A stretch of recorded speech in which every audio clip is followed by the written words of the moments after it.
Good evening, everyone, and welcome to the Brent County Council special meeting of November the 30th, 2021.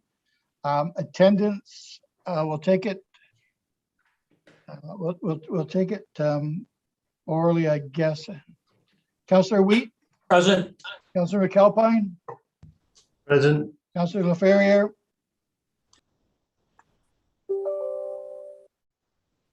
Councillor LaFerriere, All right, present. Councillor House, Present. Councillor Bell, Present. Councillor Pierce, Present. Councillor Chambers, Present. Councillor Miller, Councillor Coleman, Here. and Councillor Gatward, and the clerk has noted that Councillor Miller was trying to connect. Present. Did I not say Councillor Gatward? Sorry.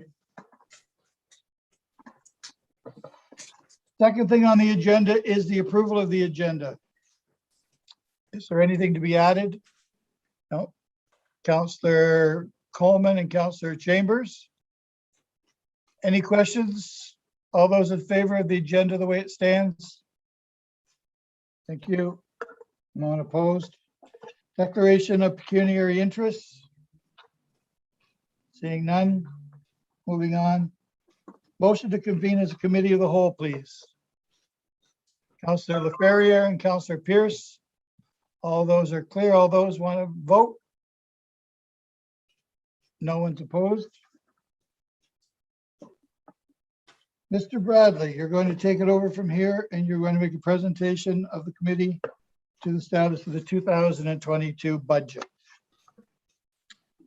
Good evening, Your Worship. If I could just get a thumbs up that everyone can hear me okay.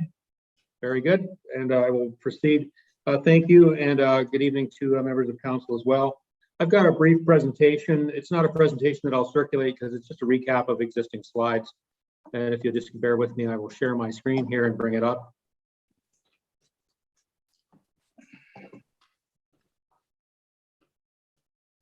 So as I mentioned, I just wanted to do a bit of a recap of where we've gone and then talk about where we are with the budget right now. We've got some new information. We shared it this afternoon, and the treasurer and I have been hard at it for the last couple of days to get this information sorted out and put in front of council. I also was just hoping to take this opportunity to discuss at a high level the decision packages, noting that council has the opportunity later in the agenda to deal with them, but I wanted to speak to them as well because they're kind of part and parcel of the remnants of the remaining steps we have to take to go through this year's budget. Your Worship, at our last meeting, I gave a presentation and I talked about 2022 as being a year of transition, and I talked about 5 transitions. Those transitions being the transition out of the global economy, or the global pandemic, sorry, the transition into a post-COVID-19 economy, which was a fairly optimistic-looking economy, the transition into an era of higher demand for municipal service that's been creeping up on us for a while, but is certainly magnified. The transition into an era of higher labor costs and a depleted labor pool, and the transition resulting from provincial and municipal elections, which will happen in 2022. And I talked about all of those factors, and I won't go through them again, but just to note that I maintain my position that 2022 will be a year of significant transition, and I think that budget reflects that. We left off the budget on a couple weeks ago. And this was the slide that we presented to council and what was in your budget binder, and it noted all of the ins and outs of our draft-based budget, and basically summarized as a 1.3% increase on a tax bill. I went through these list of budget drivers to that base budget. It's a fairly big list. And then when the general managers went through their departmental budgets, they touched on these specific items in greater detail.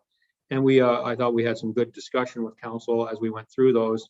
And I was left to believe, based on the outcome of that conversation, that council was fairly pleased with the base budget as it stood. But of course, council can give us further direction as the evening goes on. So this is the slide I want to spend a little bit of time on. And you'll just have to bear with me. I'm going to work on my screen here to fix so I can actually see it. Just bear with me. Thank you. So this was circulated earlier today, and I apologize for the late circulation on this, but as I mentioned, treasurer and the general managers and I have been working on these over the course of the last several days, specifically since last Tuesday's council meeting when council made a decision to approve new cost sharing agreements that will have an impact on this budget. So with council's indulgence, I'll just walk through this, the top of this slide here. And again, it was circulated easier today. But at the top here, and just hopefully you can see my cursor here, indicating that's where we left off with a 1.3% increase on a tax bill. We have since added $633,000 to our budget based on the resolution of the cost sharing agreements that council approved at the last council meeting with the city of Brantford. And so that increases that tax bill by about 1%. We've also put a smaller increase of $24,000 based on the approved Brant County Health Unit approved budget, which will result in a $24,000 increase over what we currently projected. However, we have some new revenues that that have come forward since we presented the initial budget as well. The first one is some increased rental revenue from the Ontario Provincial Police for provincial service usage of the OPP detachment. And that would result in $100,000 in new income, which we think is a good news story for us. In addition, we have quite a significant increase in capital revenues. And this is for cost sharing with the County of Oxford related to the bridge project that is in the capital budget. And we hadn't actually included that. So that was something that we missed. I think just through the discussions with the county were ongoing, but that we can now comfortably put in the budget. So that adds $515,000 of additional revenues into the budget. And then finally, the treasurer and I spent quite a bit of time looking at existing budgets with a lens on the potential savings that the county will have as we transition into the hybrid workplace, which will be our post-COVID workplace. And like most workplaces, we view the future of our workplace as a bit of certainly not everyone coming back to their offices, noting that a number of staff have been working out of virtual offices for a number of months now, and we've seen quite a bit of success with that. And so, while we haven't got this completely locked down, we know that a number of staff will be staying in those virtual offices, and that some staff will be returning to their offices. But we know there'll be some savings, and we're not exactly sure what those savings are going to be. So we're conservatively estimating that, and we have actually already factored some savings into this budget, but we're conservatively estimating that we may have another comfortably another $75,000 in savings in 2022. And I believe that you'll see further savings in future budget years as this hybrid workplace becomes a little more comfortable for us. So with those ins and outs, that brings our net levy position actually down a little bit from where we started, and that takes us to about 1.24% on an average tax bill. So we think that's a good starting point for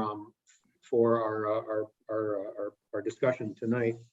And just to give some credit to the treasurer for her work on working through this. Your worship, with council's further indulgence, I wouldn't mind just speaking a little bit about the decision packages that we put forward tonight. We have made a few changes to those, and I'm going to touch on those at a high level, and noting that if council wants to go through those decision packages individually, of course, there's the opportunity to do that tonight and ask questions of clarification. But at a high level, I think it's worth noting that the decision packages that we're presenting are new spending initiatives, a number of them being full-time employees, but not all of them. And they're really driven by a couple of things, about three things. The first would be master plans or strategic plans or business plans that council has previously approved. And those plans usually have recommendations, and those recommendations usually come forward as budget requests. And so you're seeing a number of those tonight, and I'll just list them. There's a new vehicle storage building, which is a result of our asset management plan, gravel to hardtop, additional spending for gravel to hardtop, which is also from our asset management plan, the Paris Lawn Bowling Club, which is from a strategic plan we did for that facility, the Community and Safety Wellbeing Plan, which is recommending a full-time employee to implement that plan, a fire training officer from the Fire Master Plan, as well as a North Paris Fire Station from the Fire Master Plan, and then a proposal to buy some electric vehicles, which was a result of our energy management plan. The second group of these these decision packages would be driven by service demand. We talked quite a bit at the last meeting through my introduction and as the general managers talked about service demand and noting that there is increasing demand for service that really is outpacing the rate of growth here in the municipality. So some expenditures that we're proposing that would be resulting of service demand would be the engineering technologists and the environmental service technologists to allow us to deal with service demand around the capital budget as well as for environmental services. Proposing to convert a position to a lawyer, which will allow us to deal with the increasing amount of legal business that the company is seeing. We've got a number of IT positions. There's 4 of them, and that's to deal with us internal service demand in our increasingly digitalized economy. We've got an accountant and a financial analyst to deal with the internal management of the county's finances, as well as the external reporting of those finances. We've got a position, a planning technician, to help with increasing demand on our planning department, which I think council is well aware of. We've got an after-school programs coordinator, which is a conversion from an existing contract position to a full-time position to deal with very significant increases to that program. We've got a facility operator's position based on the increasing use of our facilities. And there's some additional resources requested from our county branch library too, to deal with increasing service demand from their business as well. And then finally, the last driver of these decision packages are really community requests. And the significant ones on this list are from St. Joseph's Healthcare Center, as well as as Stedman's Community Hospice. So I think that that just outlines to council what the justifications of these decision packages are. You know, they are driven. The staff have analyzed this. We don't like asking for resources unless we believe we need them. And I think we've got good background to support these requests. We have done some work, as I mentioned, over the last few days to try to make these decision packages a little more palatable, given that we did see some increase in costs as a result of the new agreements with the city. So one thing we did is we looked for opportunities to fund some of these new expenses internally. And there's a couple ways to do that, either through new revenues or through offsetting savings. And a few examples of that, which you'll see as we get into the decision packages, we've presented a business case for bylaw enforcement resources. We proposed to fund that at a cost neutral position. And the reason for that is that, and I think I mentioned this at the last meeting, we are just finalizing now a business case for some paid parking options in the municipality. And I don't want that to scare council. I know it's always been a controversial topic, but the technology is out there now to allow us to fully capitalize on the ability to get visitors to pay for parking while allowing residents to not pay for parking in some of our core areas. So the technology's come a long way in the last 10 years, and we believe now is the time to adopt some of that technology and move forward with some of these paid parking options. So there's a number of options that council can consider with this, but we're fairly comfortable in recommending that we should, that the bylaw enforcement resources can go forward, because we're quite comfortable we can get to one of these solutions around paid parking, and that any of these solutions will generate quite a bit of revenue for us that can offset these costs for bylaw enforcement. As well, we've got a fire training officer. We think this is a critical need for the organization, and we're proposing that would be cost neutral. We are carrying a vacancy in the fire admin group right now. We would like to fill that vacancy, but given the challenges of doing fire prevention inspections with COVID-19 around us, we don't suspect that position would be filled very quickly over the coming year, and we're actually quite comfortable to just leave that position vacant for the coming year, use the funds to fund the fire training officer, and revisit that position later in the next year, and then it may find its way back into the budget next year. The engineering technologist is primarily the primary reason for that position is to help manage capital projects, and we're confident that we can fund that entire FTE from the capital budget. The capital budget is increasing, and by funding this full-time position from the capital budget, it allows us to fully leverage the capital budget, including development charges. And we think that's a positive for council. And finally, the property maintenance coordinator. We believe we would like to get a journeyman for that position, to a tradesperson for that position. And after some further discussions with our team, we think we could actually basically fund that position completely with the funds that we're currently paying towards contracted services. So some of the position when we originally brought it forward was funded by decreased contractor costs. But having had a kind of a second look at it and knowing what we spend on contractors, knowing the additional increasing costs on contractors to provide regular building maintenance services such as plumbing, such as electrical. We spend a lot on that every year. We have a lot of facilities of varying age and varying complexity, and we're quite confident that we can actually fund this position fully from the current operating budget. The last thing we did is we restated all of the full-time employees, at least the County Brant full-time employees, to a May 1st start. But the reality for us it takes us about 4 months at best, at very minimum, to go from an approved position to actually filling that position. It takes us about 2 months to recruit, usually 2 months to onboard someone, because usually most people would be giving notice at an existing job. That's at the best. Often it's a little longer than that. Sometimes it takes several months to get a position, depending on the position. So a May 1st start date is quite conservative. That helps us reduce the cost for these potential full-time employees that we're requesting.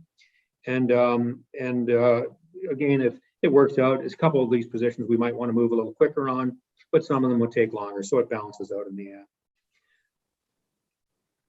So, Your Worship, this is the list was circulated a little before, and you can see we've also then kind of segmented the decision packages into 2 bigger groups. We've got decision packages that at the staff level we feel are fairly critical to our operation and would be related to capacity building and service demand. And that's that first big long list. And if all of those were approved, that would move the tax bill up to about a 2.6% increase. Then we put a few other decision packages from that initial list into a different category, which we would call community requests or organizational improvements. These are things that either the community is looking for, such as the major funding requests from St. Joe's and the Stedman Hospice, or these would be things like electrical charging stations and fleet upgrades for electric vehicles, or a network security specialist. Things that we're interested in at the staff level, but we could probably live without. And then we did remove a couple of decision packages as well. We reassessed these, and we think in terms of the supervisor of corporate services administration, we can go through our first year with the new customer service model and then reevaluate that position later in the year. And we believe if we can get the property maintenance coordinator approved by council, noting that we've suggested it would be a cost neutral, that we can find a bit of money in the existing fleet reserve to find a vehicle for that person as well. So I think staff have worked over the last 7 or 8 days to see what we could do to make this list a little lower, I guess we could say. And I think we've achieved that. And of course, we're open to council's discussion and comments on that. And Your Worship, that's my very quick opening presentation, and I'm happy to answer any questions. Thank you, Michael. Could you take your screen down for a minute? I'll take that off. Yeah. So we've got Councillor Howes and then Councillor LaFerrier, please. Thank you, Mr. Mayor. Through you to Michael. Michael, thank you for that quick but concise summary. You and your team have done a great job of putting together a responsible and digestible budget. I think those numbers are as appealing as a budget can possibly be.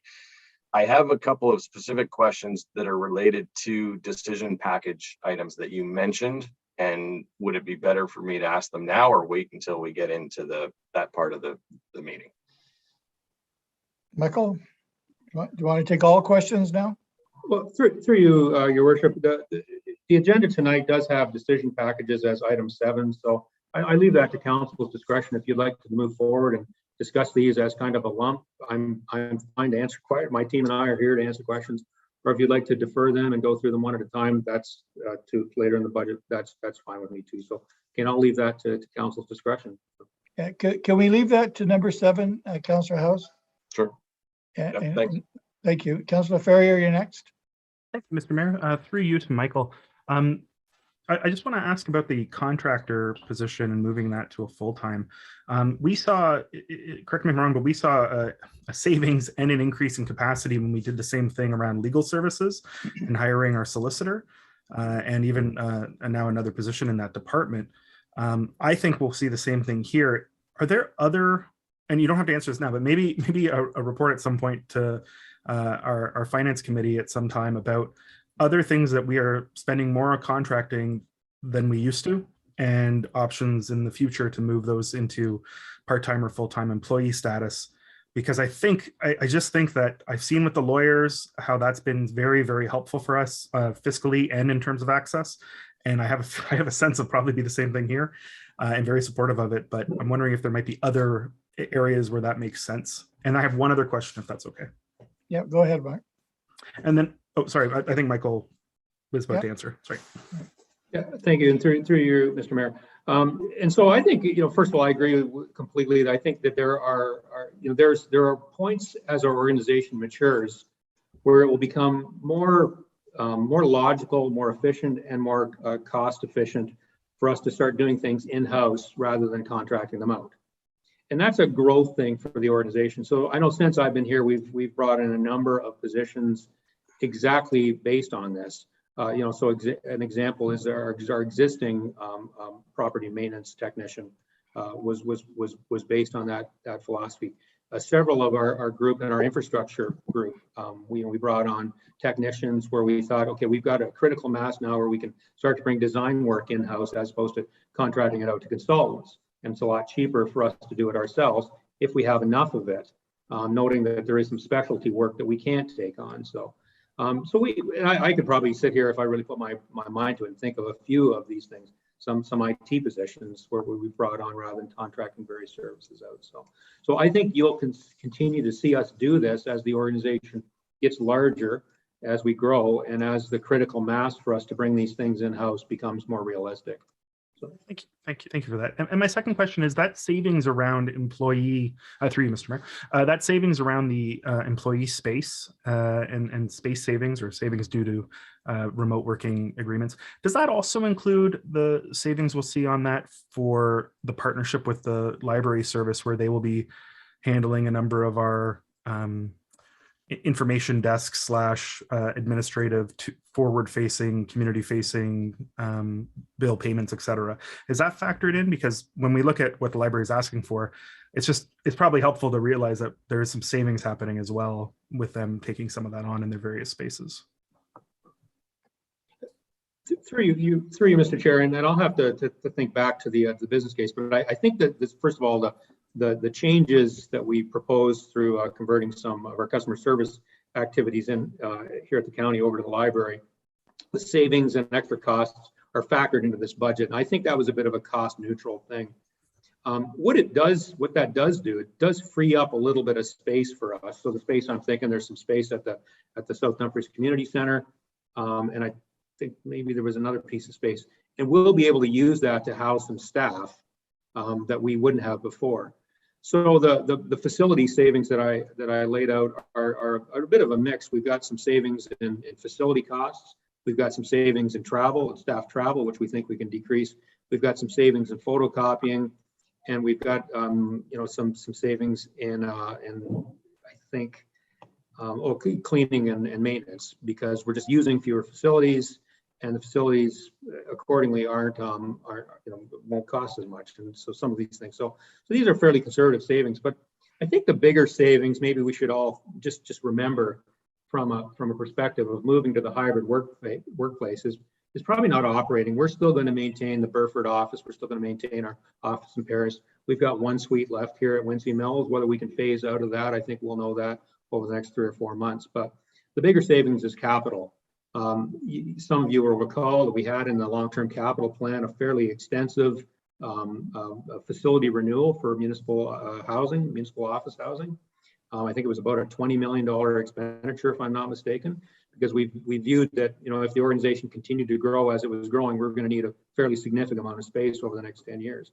Well, we've taken that out of the capital plan, and that's probably going to save us upwards to $1 million in financing every year by moving to a hybrid workplace. So that's a substantial savings. It's not really a savings, it's a substantial cost avoidance that the hybrid workplace, I think, will allow us to use.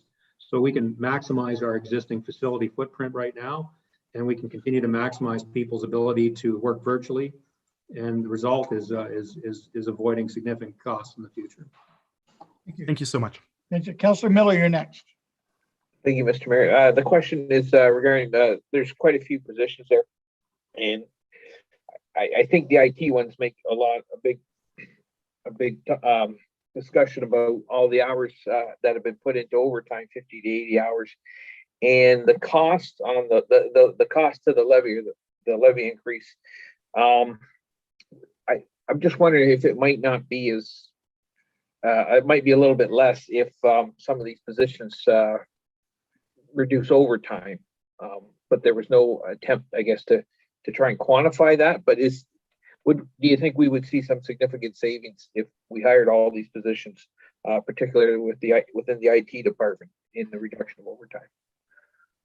Michael? Yeah, through you, Mr. Chair. So no, there wouldn't be any overtime savings because these are non-unionized positions, so they don't charge overtime. Depending on the extent, so in terms of non-unionized positions, we provide a week's holidays in lieu of overtime, and a lot of these positions would be chewing through that fairly quickly. So this is more about, as staff start working those kind of extra hours, they're going to become quite a bit less productive. They're going to burn out quicker. They're going to, they're just going to have to start juggling tasks. So that becomes, that's an unsustainable practice. You can get away with it for a while, to be quite frank, to rely on people to work overtime. But at some point it starts to fail. And I think we're going to get to that fairly quickly. The staff, they just can't be working those hours on a consistent basis without starting to have some health problems or some personal problems or some getting unproductive as they juggle too many tasks. So that's the reason for these positions. As some of the charts and the decision packages showed, especially in the software hardware support group, we haven't added many positions to that group in a while. We've been adding a lot we have added a few positions a few years ago for applications development, for database development, things like that, our GIS program. We haven't really added much in the areas of support for our IT stuff. And that's going to start to catch up with us because and the numbers that were in the decision package speak for themselves. The increases the amount of hardware, the increased amount of storage, the increased amount of devices. It's all significant. It's exponential. So that's the basis for those decision packages. Okay, so we don't pay overtime. So maybe we could start working 90 hours a week or something. So that's quite strange. Okay, thank you. And just getting back to what Councillor Ferrier said really quick, Mr. Mayor. We talked about the hybrid workspaces, but I'm just wondering if we're saving money on the one hand, but on the other hand, we're spending it on, more IT. It seemed like that when I was reading through the package. So, but we'll leave that. Thank you. Thank you, Councillor Miller. Councillor Chambers, you're next, please. Thanks, Mayor Bailey. This is a question through you to Michael. It's kind of an opinion of a CAO type question rather than a fact-based question. So I'm just wondering if you would respond to this, and I'm sure you'll have the right answer or the right opinion. Some of our neighboring municipalities, and actually Brant County has done it sometimes in the past, they've taken upon themselves to look at external consulting to come in and look at areas of the municipality where costs can be saved. Norfolk County, for example, has done that with waste management. They've hired someone to come in to look at perhaps ways to save money, with the philosophy that sometimes outside eyes have a better way of seeing things than inside eyes, and with the understanding that these consultants pay for themselves with the savings that they find. And that's a philosophy that some municipalities have. We have not done that for in recent memory, but I'm just wondering if Michael can perhaps just comment on that type of thinking and if that is practical or impractical for Brant County. Michael? Thank you, and through you, Mr. Mayor. I mean, I know a number of municipalities do this, and actually the province had some funding available for municipalities to do organizational reviews. And there's lots of big consultants out there that do these kind of enterprise level reviews.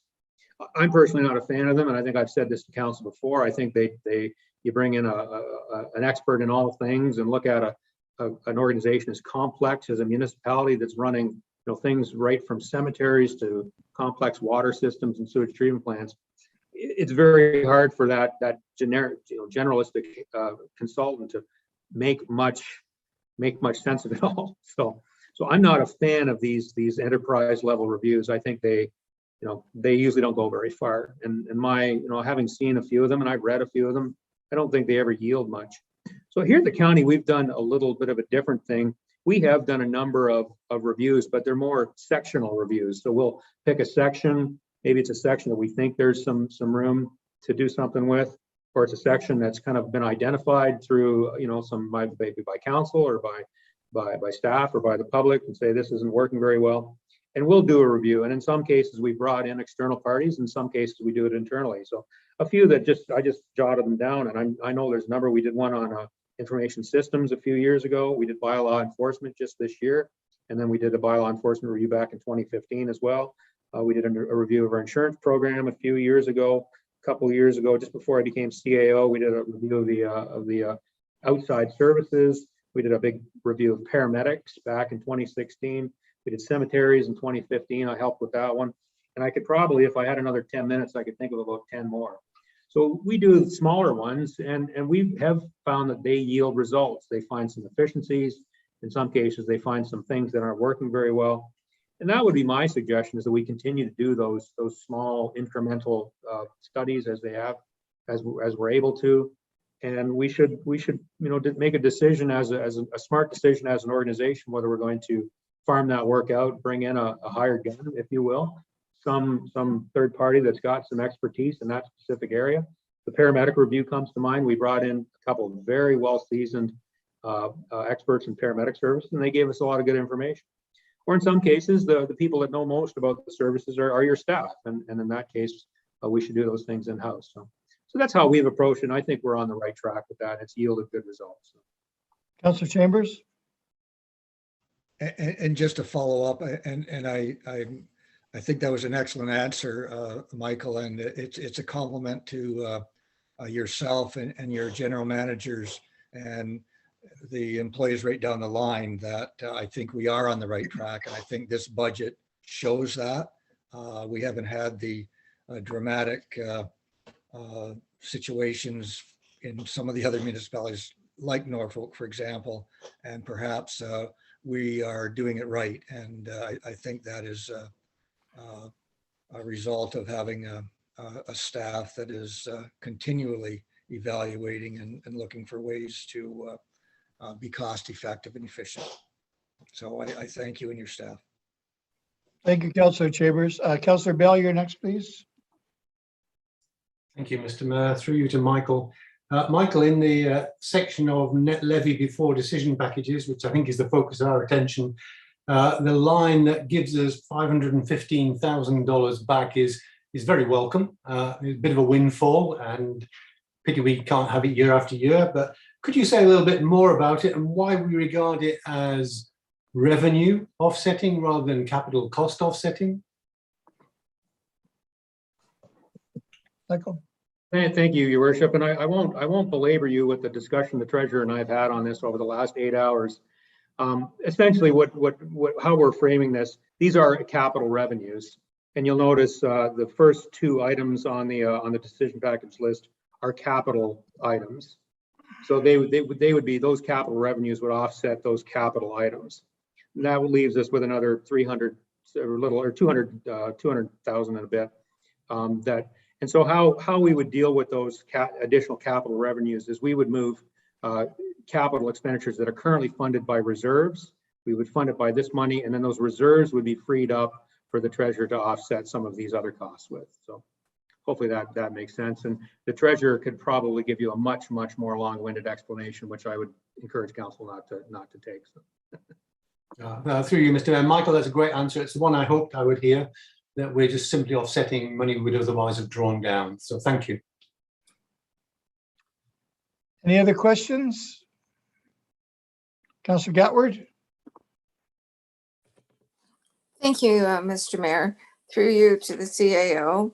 The gravel to hardtop conversion, it's being proposed to reduce it by half. And I'm wondering if you can tell me the unfinished projects from other years, are those projects still working with monies that were set aside in previous years' budgets?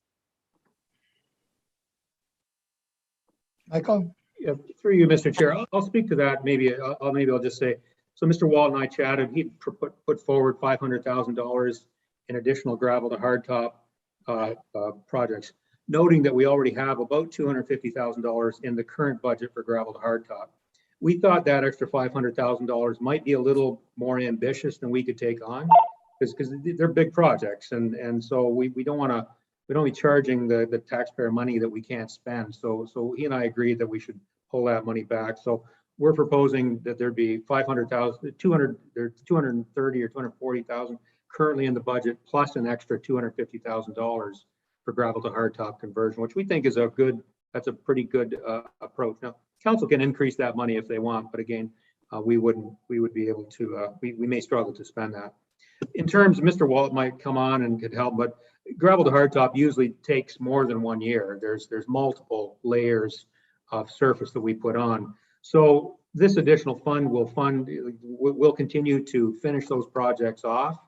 If there's been an initial treatment or initial 2 treatments, and then there's a 3rd treatment left, that'll be funded. And then this additional funding will allow us to expand the program and bring on a few additional roads as well. So hopefully that answers the question. And if there's specific roads, Mr. Walton's here that he could probably speak to. But again, we've always approached gravel to hardtop that these things, it takes more than 1 year to get them done. They involve multiple treatments to bring the road up from a gravel conversion to a surface conversion.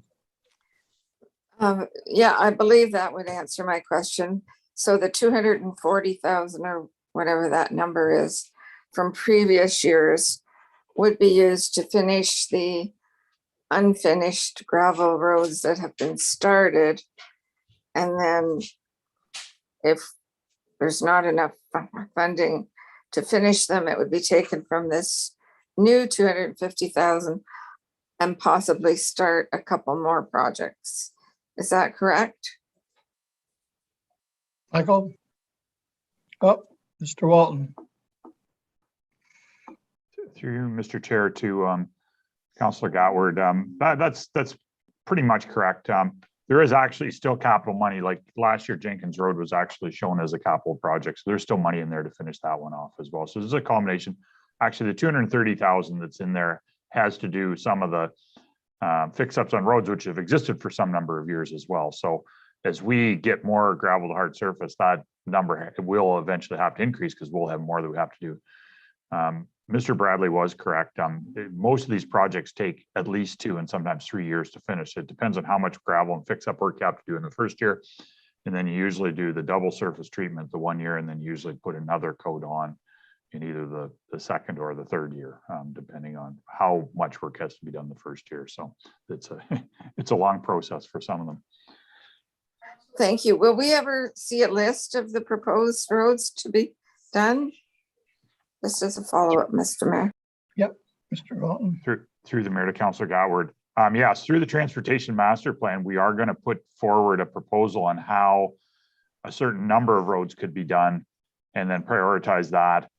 List again what roads we would hold out for gravel to hard surface, which ones we would never hold out for gravel to hard surface, and then with the plan to do those over probably a 10 or 15 year period. We will put it forward a plan like that. So that's when you'll see the next list. Oh, thank you very much. Thanks, Councillor Gatward. Are there any other questions on 5 before we move to 6? No, seeing none. We'll move to number 6, which is questions and clarification on the draft 2022 budget, base budget. We have any questions to that, the base budget? Councillor Gatward, you're first. Thank you, Mr. Mayor. Through you. I guess this might be to Mr. Walton. I'm wondering if there's a list, and maybe this will be in the master transportation plan. I don't know. The operational repairs of roads.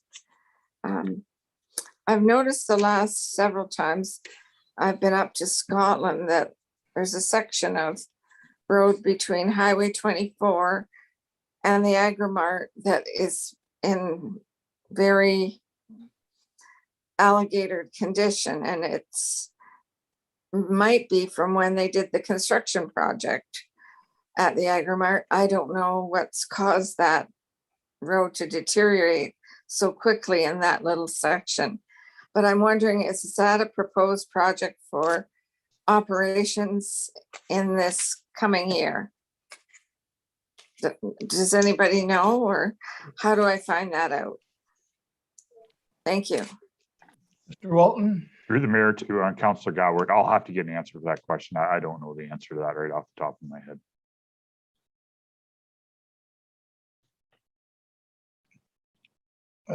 Councillor Gatward, you're on mute, but I'm sure you're saying thank you. Yeah, I said, okay, and thank you. Yeah. There Yeah, you go. I just don't know why that one little piece is so bad. All right. Councillor Bell, you're next, please. Yeah, thank you, Mr. Mayor. Through you, I think probably to Michael, but it could be to the whole council. I guess like everybody, you've been reading the official plan documentation for later in the week. There's so much in there that my question is a general one. Should we be making allowance now, starting now, for what we know will be a significant demand on the finances of the county if we are to deliver the official plan? I'll just give you one example, sidewalks. I mean, I tried to just see what the headlines were in the feedback from community. Sidewalks is a classical example of where we could put more money in now, knowing that we're going to have to do it. And it's a question of principle, and I don't know the answer to it. If it was my business, I would be investing now rather than waiting for later. So I'd gradually be putting in things like sidewalks. I'd be putting money to the design of downtown, moving that forward, because that's another major issue that comes forward from the public feedback. And there are two or three other things like that maybe we should take a lead as a council now, while we're in a good financial position to do that, and head off some of the issues that will come to us in the future if we don't do them now. So I leave that as an open question, but maybe Michael can offer a view. Thank you, Councillor Bell. Mr. Bradley. Yeah, thank you, Mr. Mayor. Through you, I think, and to what I said earlier, a lot of the decision packages you're seeing in this budget, and some of the spending you'll see in the capital budget as well, are the results of previous master plans or strategic plans or other initiatives that's been approved. So, I think in terms of sidewalks, you're correct. The new official plan does make a fairly significant commitment to creating more walkable communities, and that'll be done in two ways. The first will be, inspiring new development to be more walkable, but also probably then triggering the municipality to invest more in the walkability of its existing infrastructure. So, I think you can rely on staff to bring those forward, because the other challenge is council approving money for sidewalks, but we can't implement it because we don't have the internal resources. Our capital plan is kind of already set for this coming year, and we can't implement it. So, usually we will bring forward new spending initiatives such as new sidewalks or new trails or any of the other things that we've laid out here as we think that the time is appropriate. So that would be my answer to the question. I think it's a great comment, and I think we're well aware of that. We are discussing these. In fact, we had a very spirited discussion at our senior management team just yesterday, about walkability and parking and the need for our community to discourage car travel and encourage walking and biking and the use of public transit. So. Councillor Bell? I think this is a topic that we'll keep coming back to. So I just wanted to flag it up. It's going to come back to us in the coming budgets, but if you want to pass on it now, I can live with it for the moment. Thank you, Councillor Bell. Any other questions? Concerns? No? Seeing none, we'll move on to number 7, which is the consideration of the decision packages. And those are the 5 decision packages that are in front of you, and the 2 that have been removed. Councillor Wheat.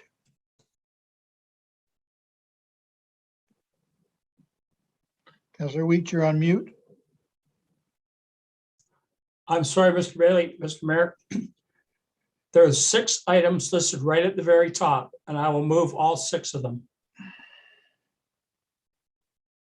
Of the decision packages? Yes. There was 6 listed. When Michael went over, there was 3 or 4 different groups. The first group had 6 items in it. All right. One of them was the bylaw people and You mean the conversion of gravel to hard surface. There was a total of 6 items. There was a total of 6 items there. Right. So you're talking about the list that starts out at number 16 and ends at 24. I don't have the numbers in front of me. If Michael put that back up. Michael, is that? Could you put it back up, Michael?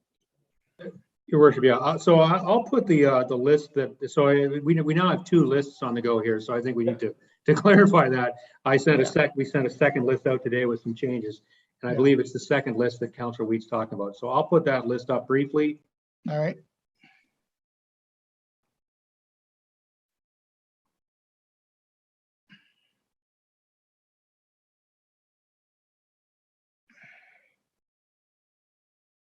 (16 to 24). Yeah. Yep. That's the 6 right at the top. 16 to 24. Yeah. Yep. 16, 25, 1, 2, 3, and whatever the numbers were. There were 6 of them there. That's a different page that you've got now, Michael, than you had just 5 seconds ago. Yeah. Councillor House, you have a question? Well, thank you, Mr. Mayor. I understand and appreciate what Councillor Wheat's trying to do, but I believe that those 6 are just the second page of a much longer list. That's right. And so it's more like probably 20 items, and we're going to have some discussion. But if Councillor Wheat wants to put all of them on the table, all of them above the blue line that says net levy with capacity building and service line to sign 18, 20, 21, 22, 23, and 24. Yeah, I believe Councillor Wheat is talking about everything above the blue line. That takes us to the tax increase. I'm sorry? You're absolutely right, Mr. Mayor. Yeah, that takes us to the tax increase of 2.63. That's correct. That's what he's trying to get on the floor. Is there a seconder for that? And I will second that. Councillor Howes, you've seconded to get it on the floor. Councillor Pierce, you want to speak to that? Yeah, thank you, Mr. Mayor. So the 2.63 is not just those 6. It's everything right from number 15 all the way down. It's not just those 6. It's the whole ball of wax. No, I understand that, but that's not what Councillor Wheat moved. So I just want to make sure. Yeah, I think Councillor Wheat just didn't realize that there was a page in front of the 6 that he was talking about. So it includes everything up to the net levy, excluding the decision packages and the 2 decision packages that have been removed. That's what Councillor Wheats put on the floor, seconded by Councillor House. Now discussion on that, please. Councillor House and then Councillor Miller. So 2 of the questions that I have for Michael. And again, I don't know how many people watch these meetings and this one in particular, but for everyone's benefit, could you go into a little bit more detail about the North Paris Fire Station and how that shows up as a 0 cost? And I'm curious if there's anything we could or should be doing to accelerate that. And then I have once you're done answering that, I have a second question about the electrical vehicles. Okay, so that's number 3, obviously first, Michael. Your worship, I would refer that to Ms. Stevenson. She's with us tonight, and that's she's probably got good context on the project. So. Thank you. Hi, Cindy. Good evening, Mayor Bailey and members of council. So the decision package is showing 0 impact because a significant portion of the new station may be funded by development charges. I think it's more than 70%, and the remainder is funded by debt. So that's why there is no impact to the levy. Oh, okay, thank you. And just quick follow-up, Mr. Mayor, Yep. To Cindy. So that initiative, if this budget is approved, that initiative is going ahead, and it's not a matter of us needing more money to do it faster. Correct? Cindy?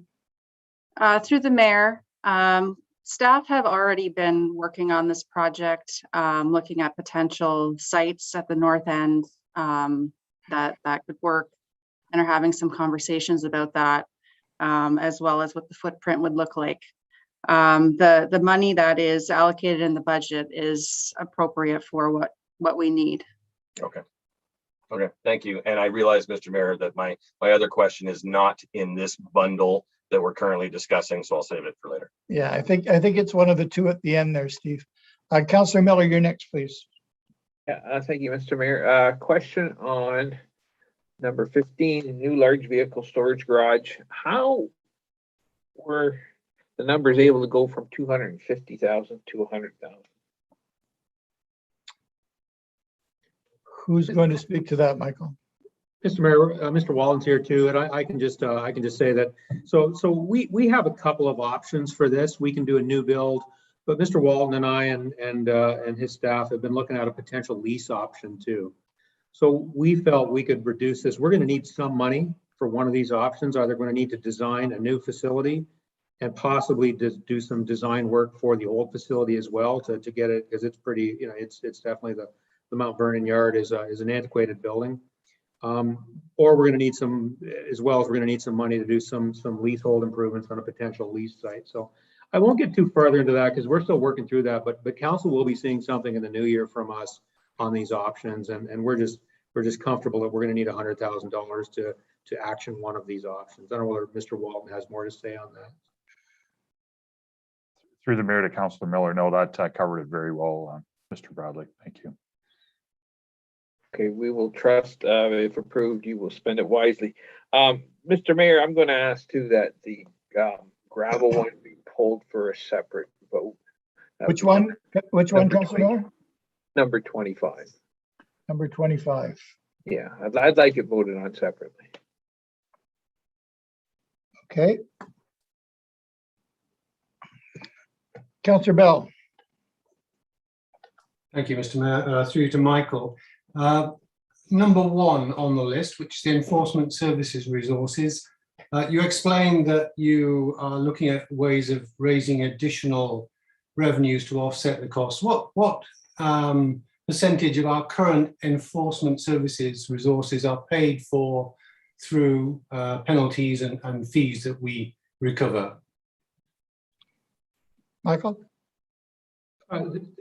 Your worship, I'm not exactly sure. I'm hoping the treasurer might know that answer, so I'll turn it over to her. She may be able to help me with that. Thank you. At least I hope she can. Yep. There we are.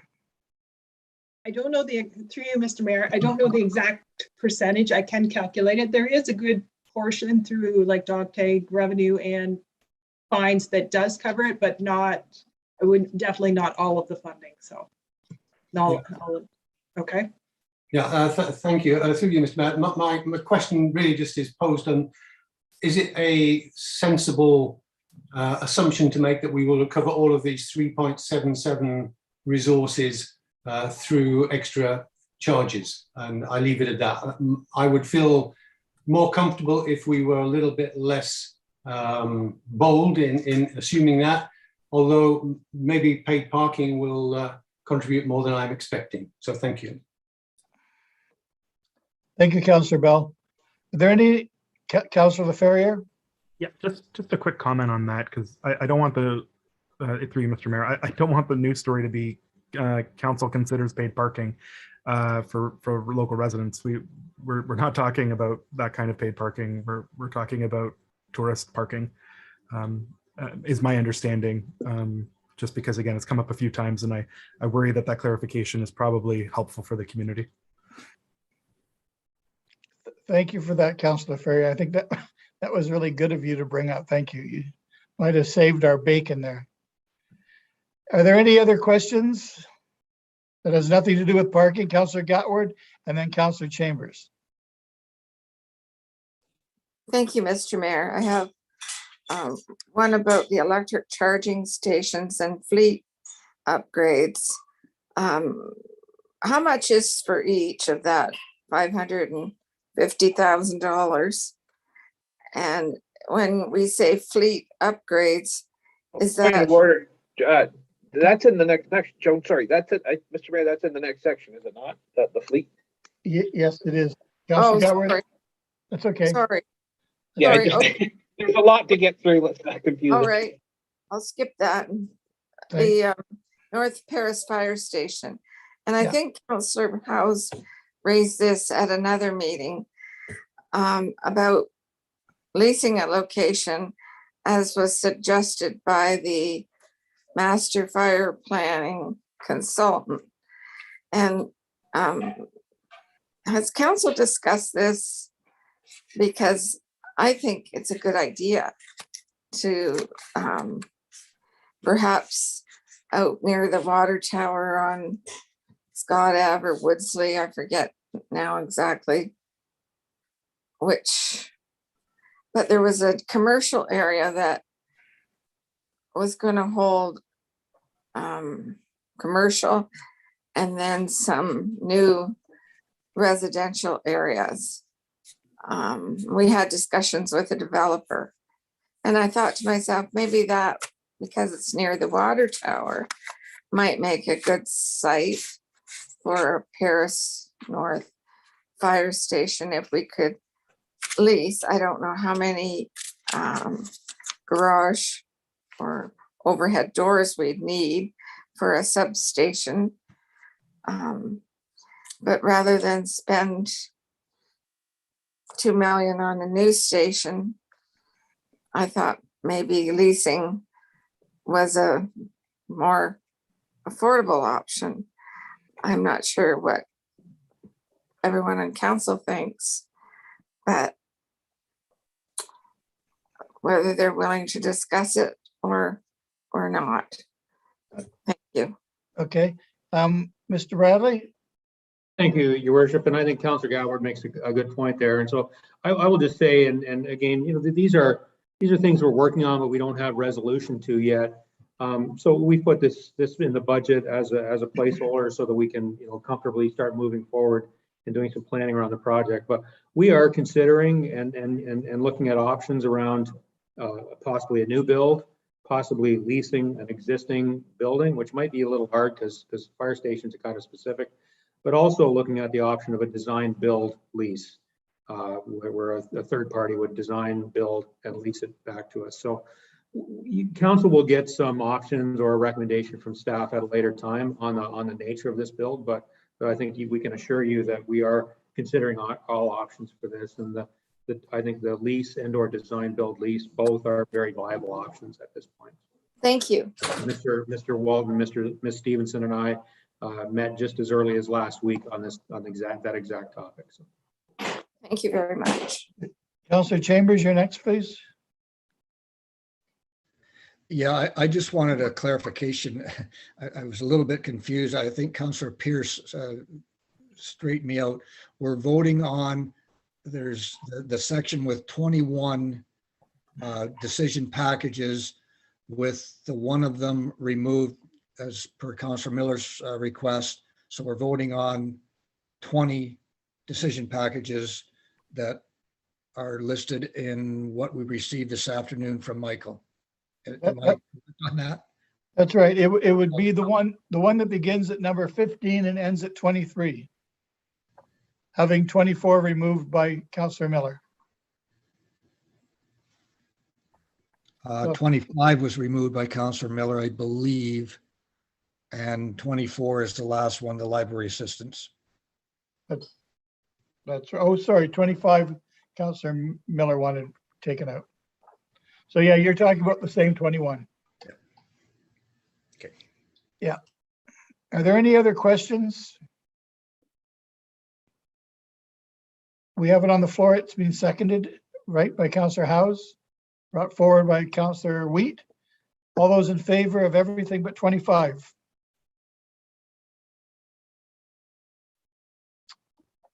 Thank you. There's no one opposed. It was unanimous. And Councillor Miller, you have a reason to separate 25. Yeah, yes, Mr. Mayor. Three things that make a lot of residents out in Ward 4, Ward 5, and Ward 1 happy is natural gas, high-speed internet, and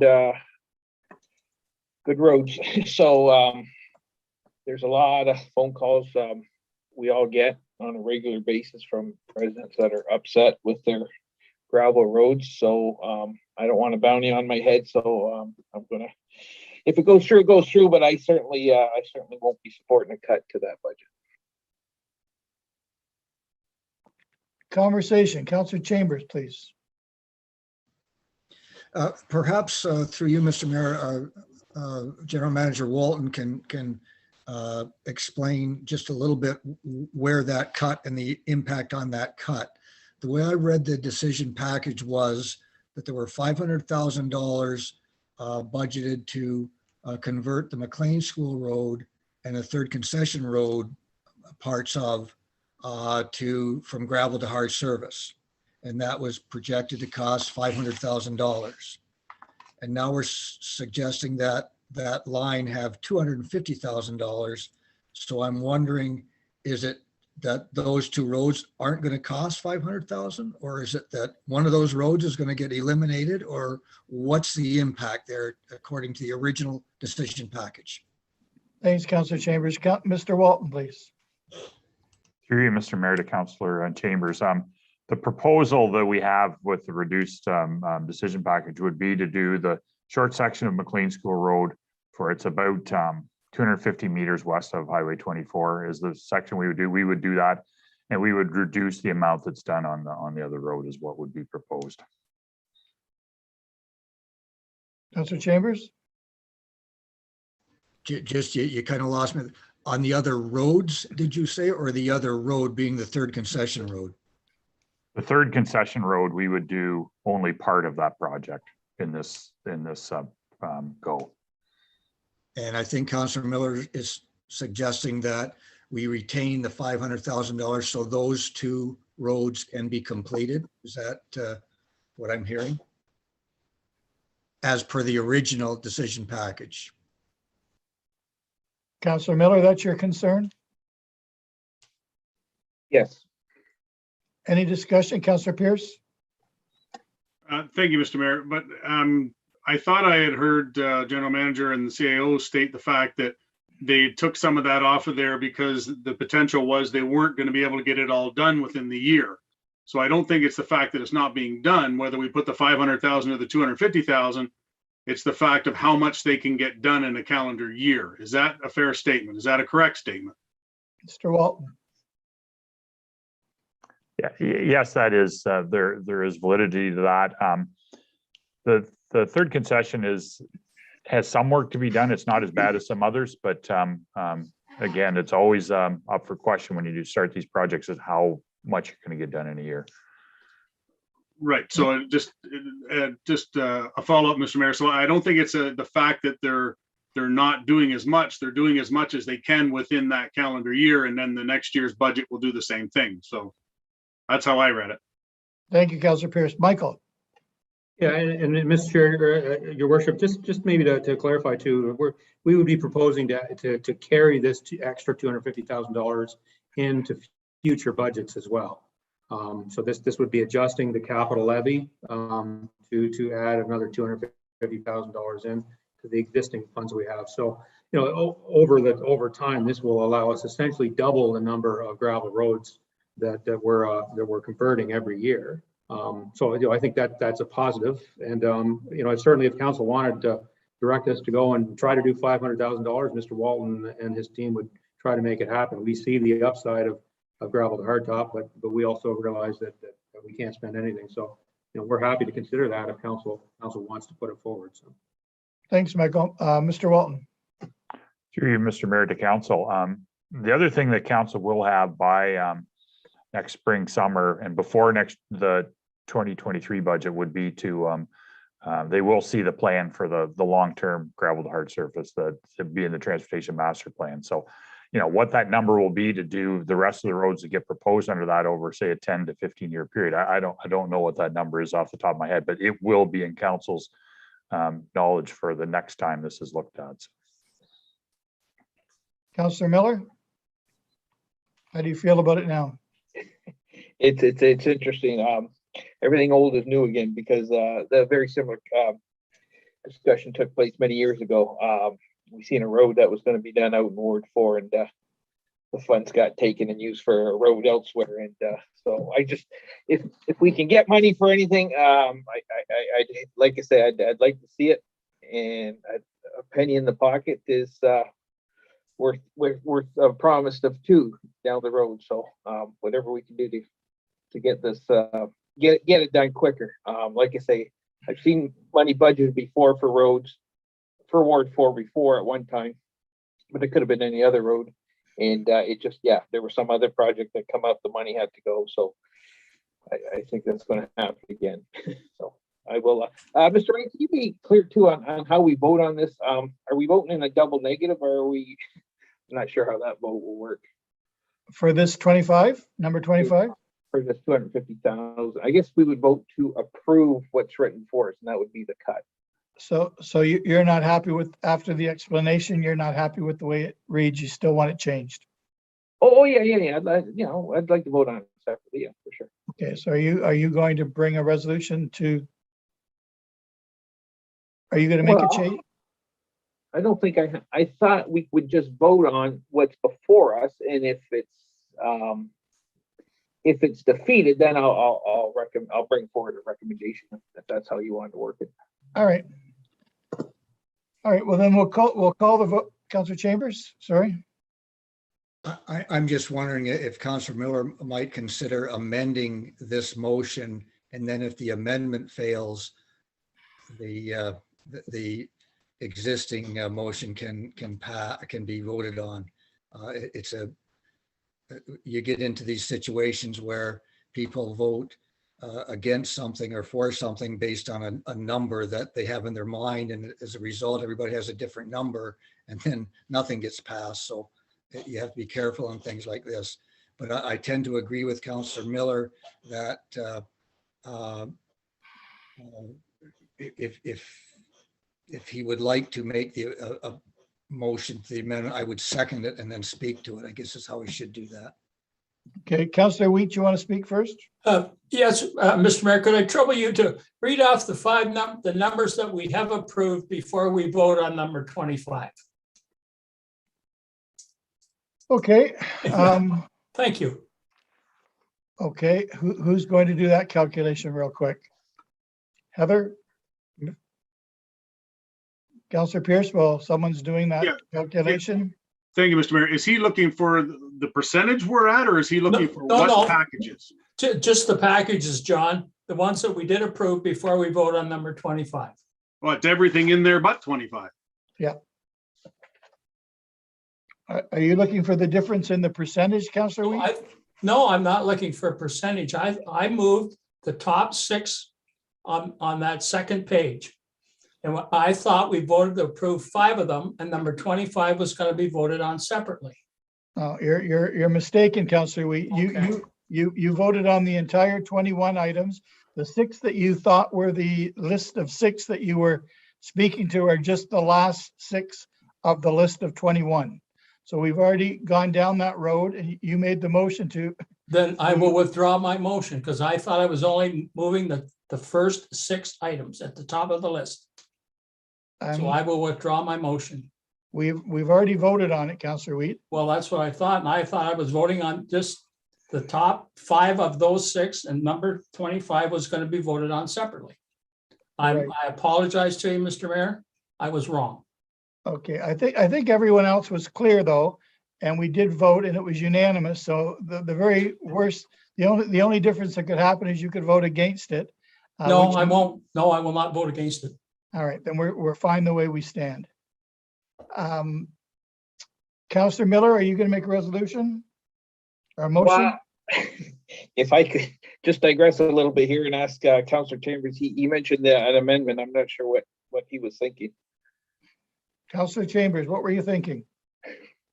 The present recommendation for the decision package is $250,000, which was reduced from $500,000.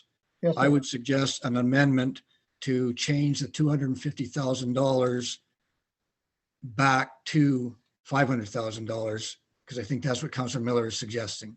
All So right, that you're- would be an amendment. And that's what your amendment, can I get a second? that amendment. Yes, I'll second Councillor Chambers' amendment. All right, we have an amendment on the floor and it's got a seconder. Counselor Chambers? And I'll just speak to the amendment. I recall a few years ago, Councillor Coleman will recall this, I'm sure, that he actually took the wind out of our sails by suggesting that we increase the gravel conversion budget $1 million. And that passed. And at the time, it kind of took our breath away, but I'll tell you, that was one of the most well-received expenditures in the rural areas that has been made for quite some time. So I do support recognizing that, yeah, it could be a rush to do it, but $500,000 increases the base budget. And as Michael Bradley said, and that gets us on the way to converting some of these gravel roads that Councilor Miller suggests, and he's quite right that we get complaints about all the time. So I think it's a good expenditure. Hopefully we can get it done, but if not, it will carry through as it had when Councilor Coleman suggested that. And we should be in a position like the Haldeman counties of the world that have made it their mission to have all of their roads paved within, I think they've said 12 years.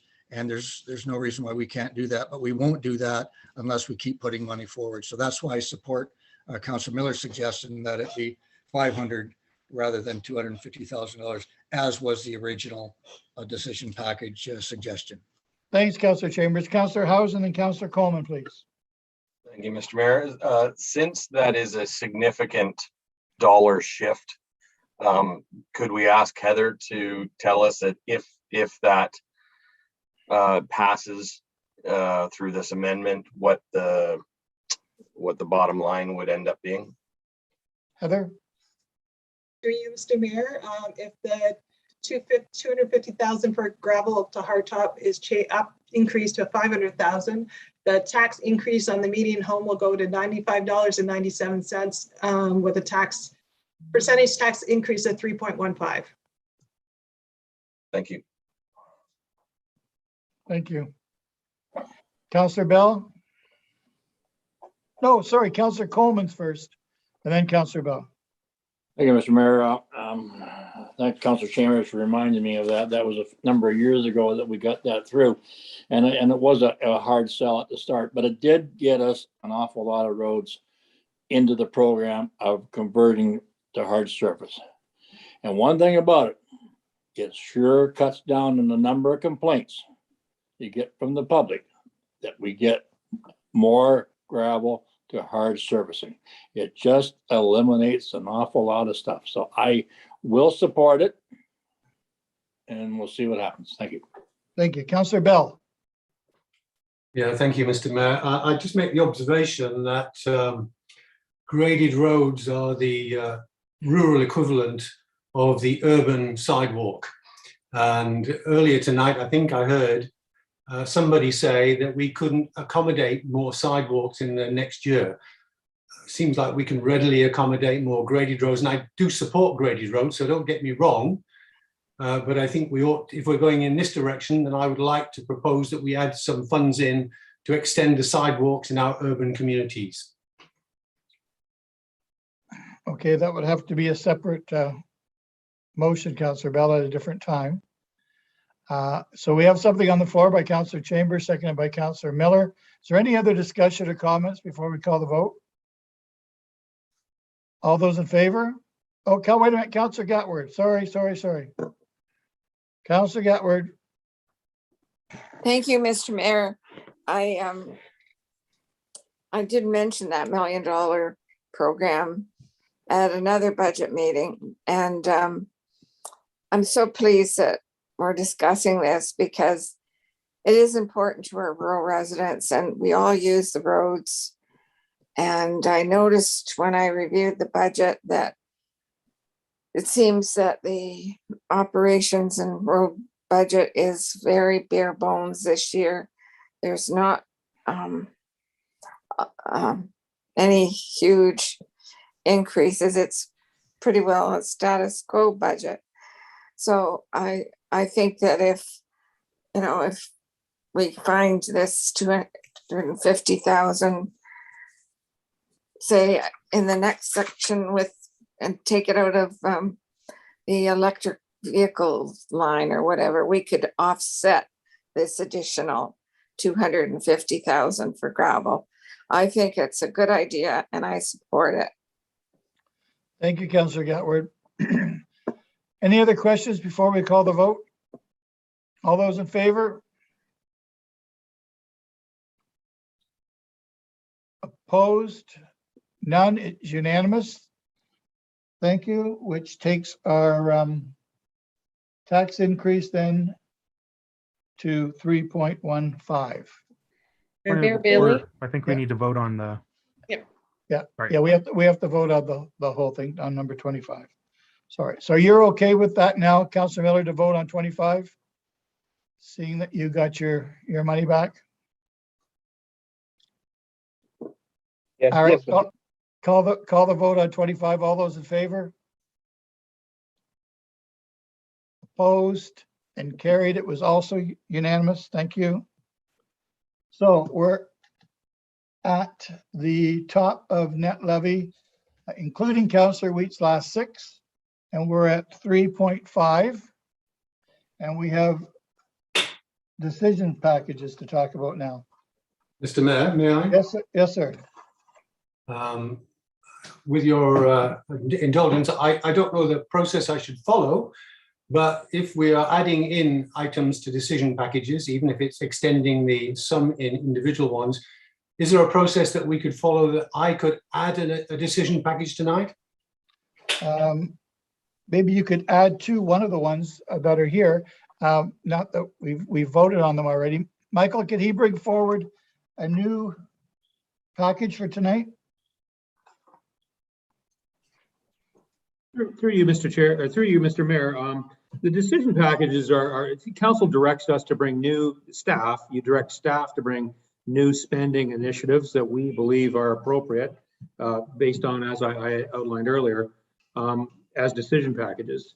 However, council has the discretion to add whatever they want to the budget or to take away anything they want to the budget. So I don't think that it has to be framed as a decision package. I think the appropriate would be way to do, and unless the clerk or correct me if I'm wrong, would just be to make a resolution. If council wishes to make to add additional funds to the budget. Thank you. Councillor Ferrier? Yeah, my question, because I think I know where Councillor Bell is going. My question would be to Rob, through you, that walkability is going to be a part of the transportation master plan, and is there a danger in stepping on the toes of that, or would this be seen by the Public Works Department as welcome if we were to add money specific to sidewalk creation? I know we're already doing it. I know in our ward there's some that have come on, but I'm wondering if you could maybe speak to that before we maybe put the cart before the horse, maybe not.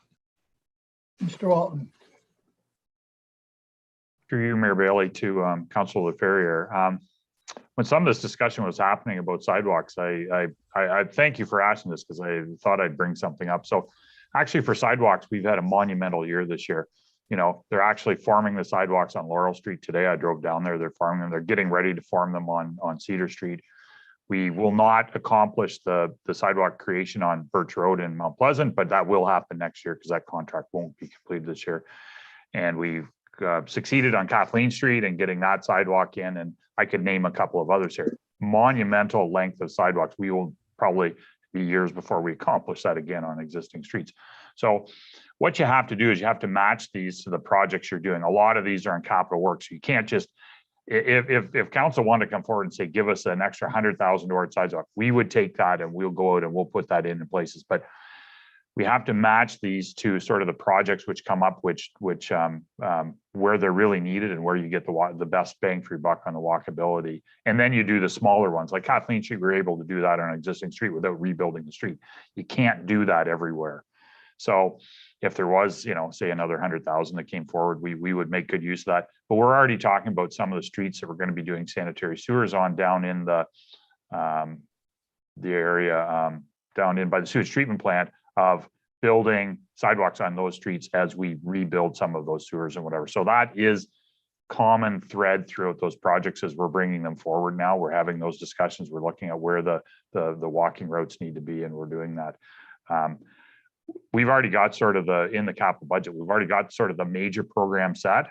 So anything we add in here has to be on roads where we're not doing capital, because on those projects where the sidewalks are required, we'll be doing them. Then we have to add in other places where if we're not doing the capital works, we can't necessarily do major projects, but we'll always take any money you have to fix up some others and add a few too. So as a follow-up, Mr. Mayor, if I can, in the past during budget time, we've done things like we knew the approximate amount of money we'd need for enhanced enforcement for traffic control. And I remember Councillor Coleman brought that into a budget during a budget discussion like this one, but we knew what we wanted. Are you saying I don't want to say recommendation, but you know, $100,000 would be substantial and enough? Councillor Bell, I don't want him to say $700,000 because he picks that number out of the air. Could you give a little guidance there, or have you already? And I'm not saying Councillor Bell would. Sorry about that, Councillor Bell. But I'm asking for some input from staff before we potentially vote on a dollar figure, sort of blind. Through the mayor to Councillor Ferrier.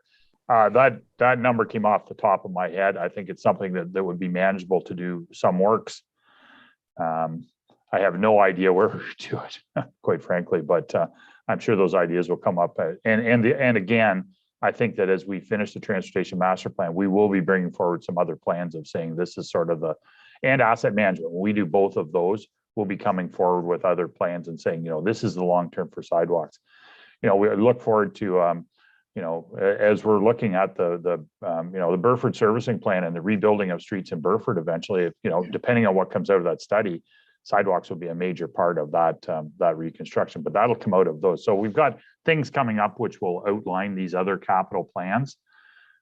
If, you know, a number like 100,000 would be something that would, not trying to work against the lowering of the budget. I'm just adding this in for council's discretion.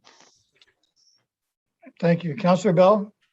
Yeah, thank you, Mr. Mayor. I would like to make the motion and we add $100,000 into the budget for sidewalks in our urban communities. And it doesn't necessarily have to be in Paris, but let me give you two examples in Paris.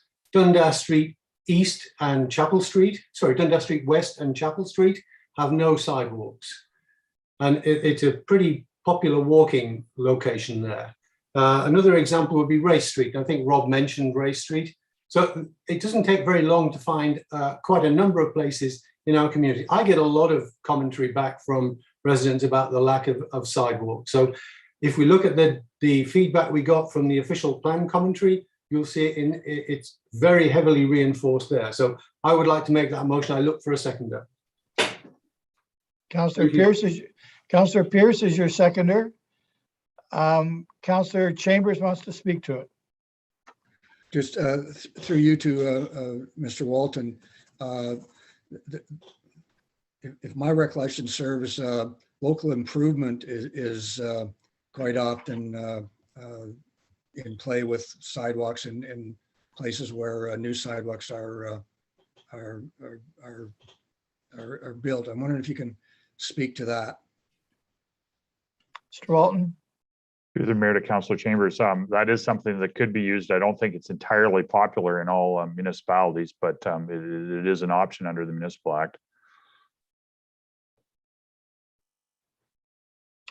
That's your answer.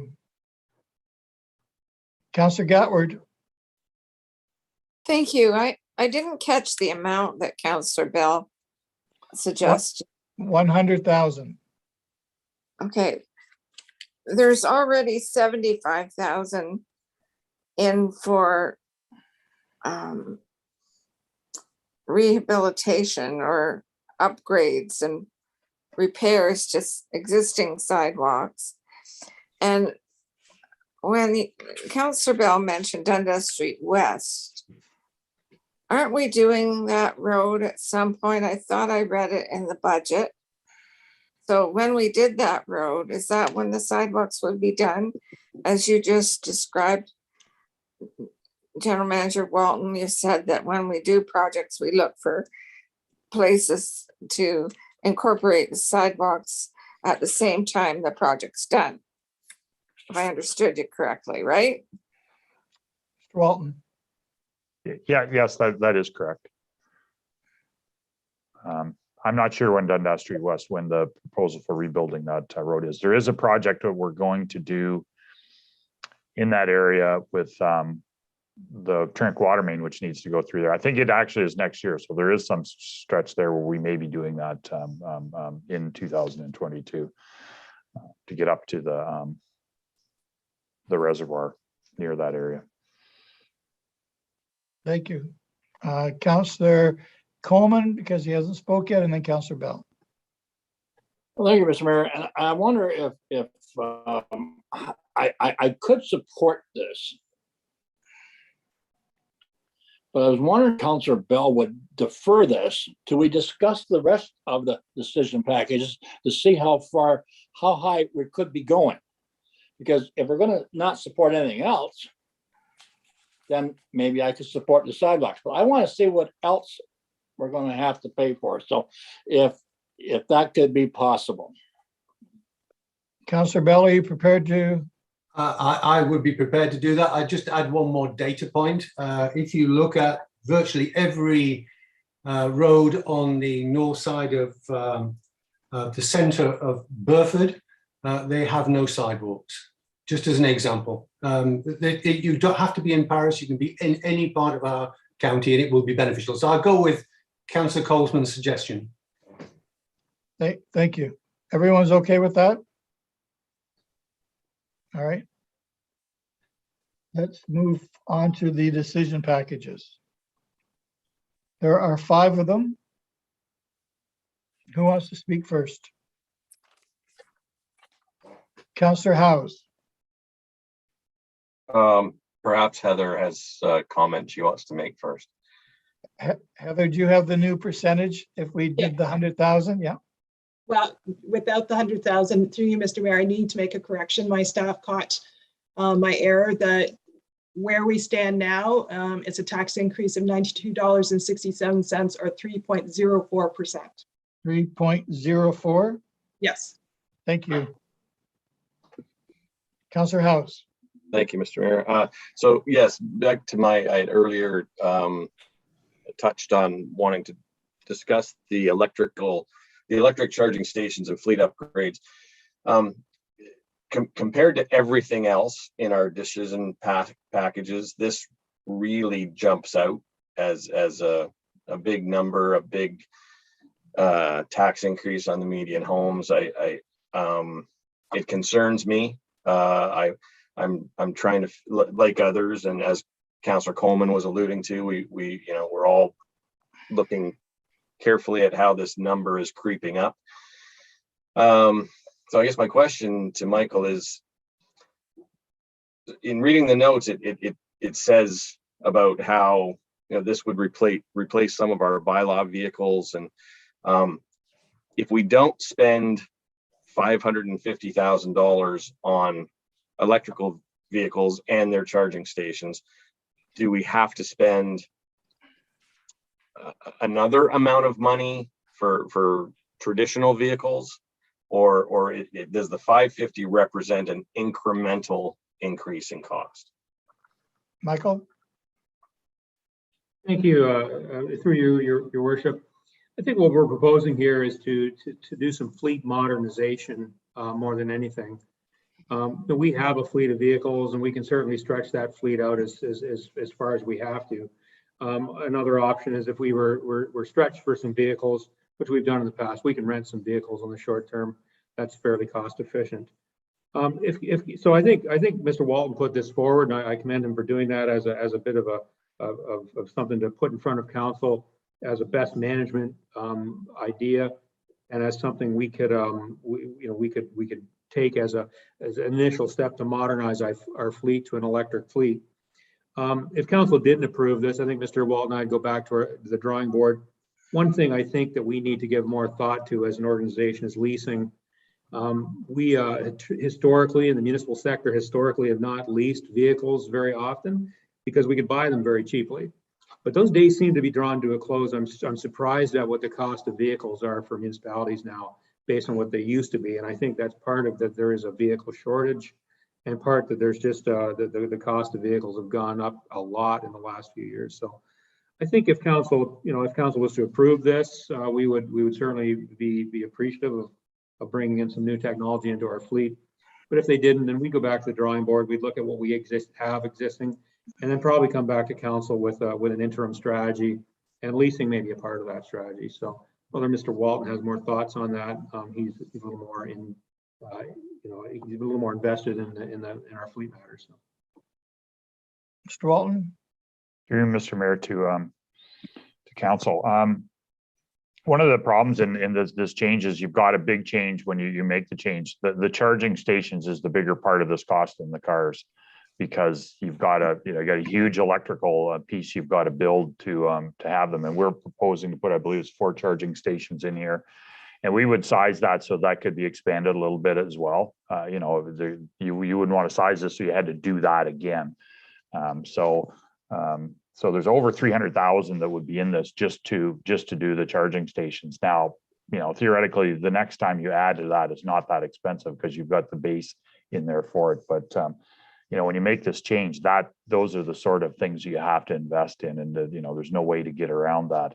Once we get these vehicles into the fleet, then there's the cost of running them, which all the literature says actually is cheaper than traditional vehicles, because you don't have the internal combustion engines to deal with anymore. And that's a big part of your changing the oil, all the tune-ups, all that sort of stuff. So there could be a partial solution here, but if we're going to do the charging stations, a big part of that 550 is already there just to do the charging stations. And as I said, you'd want to set that up. You wouldn't just do 2 to save money there, because then you'd be replicating that all again. So I think we could come up with a smaller go on this if that's what council wants, but it isn't cutting it in half and getting half of the fleet piece. Councillor Ferrier, and then back to Councillor House. I'm sorry. Mr. Mayor, through you to Rob and Michael, 2 pieces here. One, the irony being that part of the reason that cars are so expensive right now is because of climatic events that are related to climate change and major weather events that have taken out lots of vehicles out of the pool of vehicles. So I guess one question for Rob and one for Michael. My question for Rob is, could it make sense to, I guess it's two questions for Rob and one for Michael. Could it make sense, are there ways to monetize these stations by opening them up to the public for a fee? That's question one for Rob. Through the mayor to you, Councillor LaFerriere. Yes, but I think we'd want to check with other municipalities and see how that has gone. I've watched this happen in other municipalities, and there's a 2-station charging one that I've seen in not far from here where I've never seen a car in it. So I don't know what the success has been. And those are ones that they got grants for to do too. So I wouldn't hold it up that initially, eventually this is going to get to be a bigger thing, but I don't know what percentage of the North American fleet is electrical right now. It's very small, the percent. So there's not that many customers. They say by 2030 to 2035, the vast majority of the cars sold will be electric. That's what the literature says now. And, you're seeing what, Ford and General Motors and Hyundai and others are advertising on the TV right now. It certainly looks as though it's going to go in that direction. So it's when do we get into the business? We're going to need to get into the business. My other question for Rob, and then I have one for Michael. My other question for Rob is, could we save money while still doing this in part by doing the charging station piece and then leasing? It doesn't necessarily even have to be electric vehicles. And then next budget, look at changes to the fleet while building the electric infrastructure now. Yes, that's through the mayor. Yes, that's a possibility. If we do the charging stations, we would like to get a couple and get it going. Right. And then my question for Michael is, we declared a climate emergency, I believe, 2-ish years ago, almost 2 years ago to the day, if Facebook memory serves me correct. And I'm wondering, maybe if we don't do this, can you speak to some of the green initiatives in this budget? Because if we pass budgets that don't have green initiatives while declaring a climate emergency, I think we may fall on our face a little bit. Michael? Thank you. And through you, Mr. Mayor. So I think Mr. Walton kind of talked about a couple of the green initiatives that were in the budget earlier, with the big one being the design work for refurbishment of the Burford Administration Center, which is our largest staff housing staff building, and the building envelope improvements, and to make that building more efficient. There was a couple others he touched on too. So there are a few items in this budget. Mr. Crozier and I talked today, and he's going to start working on a what we would call a climate change plan, which would be an additive to our energy management plan. And he's been talking to the new staff member that's over at Brand Municipal Enterprises, and we think we've got a number of projects that they're starting to do some analysis around, that I think can make some not only significant energy management improvements, but also some green energy projects, and some of those are becoming cost efficient again. There was a time where green energy projects, they were profitable, and then they ceased to be profitable, and we think we're getting back to that point where they can be profitable again. So I think there's a number of things that we're working on at the staff level around our climate emergency, to support our energy management program, and to support our better cost climate emergency or climate change plan. So Thank you. Councillor McAlpine, then Councillor Gatward, then Councillor Pierce. Councillor McAlpine. Yeah, it's only a sort of a comment. Just wondering, with the shortages right now with semiconductor chips and stuff like that, whether it might make sense to hold off on the investment in the electric vehicles for another year, so that sort of settles out. I do see a lot of things that we've put into this budget already that are, as you said, the retrofitting of the Burford facilities, also the at-home work situation that we're working on, that are taking vehicles off the road as well. So there's a lot of good news stories for the climate initiatives that we do have in our budget already. And I think that this might make sense to look at maybe next year again, once some of these other things sort of settle out in the supply chains. And so that would be my suggestion. Thank you. Councillor Gatward. Thank you, Mr. Mayor. Through you to General Manager Walton, I noticed that we have a number of vehicles over the page in our budget binder on 12.6. There's a pickup truck, single cab, 4x4, a 3/4 ton pickup crew cab. There's a water utility truck service vehicle. Could we buy those now as electric vehicles? And if we did, where would we charge them? We put a charging station in at the new detachment, but I don't know. And we used to have one out on Rest Acres Road at the Brant County Power. We installed one there, and there was a solar panel there, a ground mounted one. I don't know if that charging station's still there, but where were you proposing those 4 charging stations that you mentioned earlier? What location? Councillor, Mr. Walton. Through the mayor to Councillor Goward. The proposal for the electrical vehicles was that for them to be for Bylaw, and with the charging stations, we're going to be at the Burford office for them. So if we were to change tact and go to looking at trucks, which I understand in 2022 that there will be pickup trucks available from one manufacturer. So it's not, there's not that much option in them yet.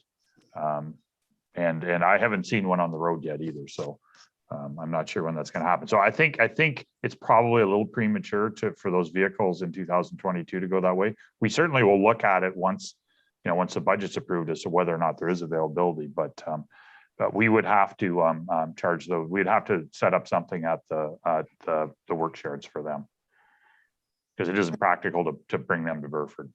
At the work shards in the various locations where they operate from. And it might be easier there because most of them have gravel parking lots and we're not ripping up asphalt. And I don't know. I don't know what the one at the detachment costs, but hopefully we can get a volume discount. Thank you. Thank you. Councillor Pierce and then Councillor Bell. Thank you, Mr. Mayor. Through you, I guess a comment and then a question. My comment is regarding the electric charging station and vehicles. I agree that we need to get into this sooner than later. And I appreciate what Mr. Walton says and the fact that the bulk of that is going to be the charging stations. And if you're going to do the charging stations, which I fully support, then there's no sense of having the charging station sitting there with no vehicles to use it. So it would make sense to at least have a couple vehicles on there that are using those charging stations. That's kind of my comment on that. I support this line. My question is, and it's to Heather, if I could. Heather, can you just clarify something for me, please? If we were to if we were to approve there's 5 more decision packages plus the 100,000 that Councillor Bell was suggesting. Can you just let us know what that would be for the total?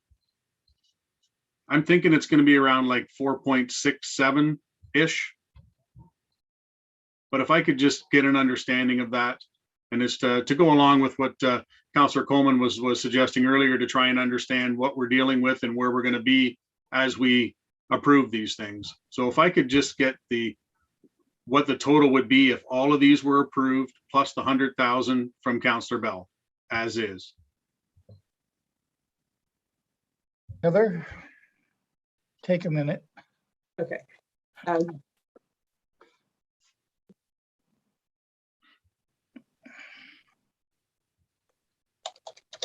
This is the 5 decision packages plus the 100,000 for Councillor Bell. That's what I'm just trying to understand where that would put us. Thank you, Councillor Pierce. Through you, Mr. Mayor, that would bring us to a dollar change on the median home of $142.85 and a tax increase on the median home of 4.68%. Thanks, Heather. Councillor Bell and then Councillor House.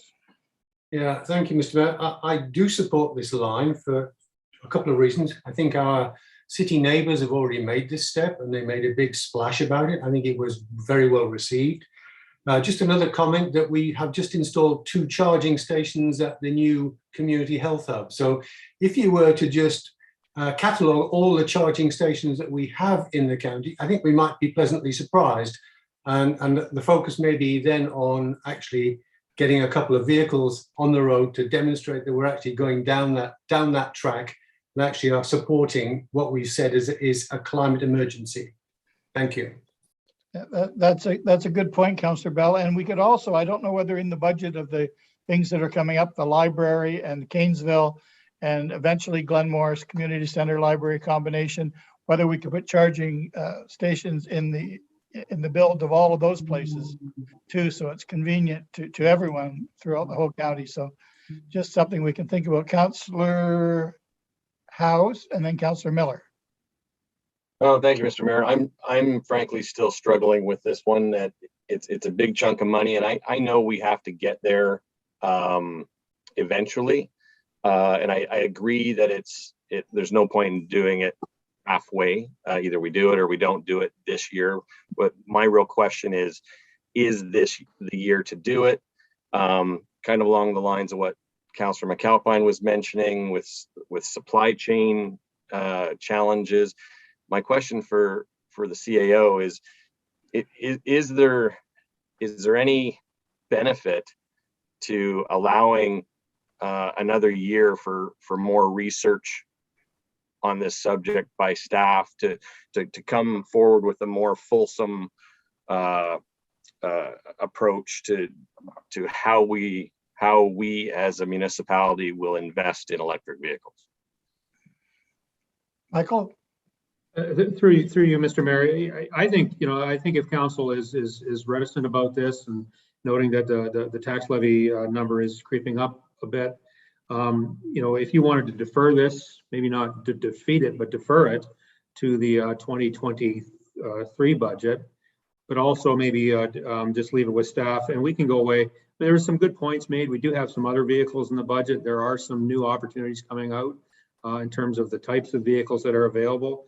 There's some discussion today about other charging stations that could be available to us if we could use them. So the staff could certainly do some more work on this, some research, and in the interim see if we can actually get a couple of electric vehicles into our fleet without this expenditure, using the existing expenditure. So that's a complete option for council to consider as well. So. Follow up, Mr. Mayor.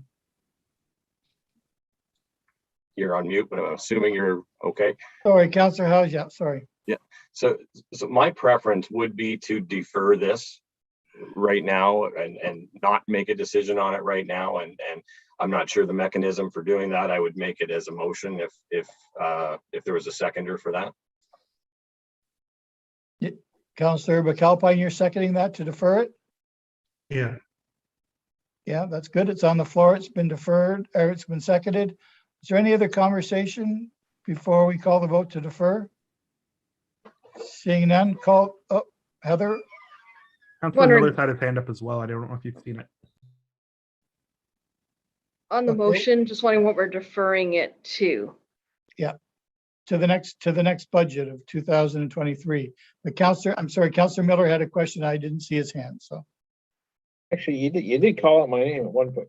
Anyhow, I see Councillor House and Michael Bradley are reading my notes, so that's excellent.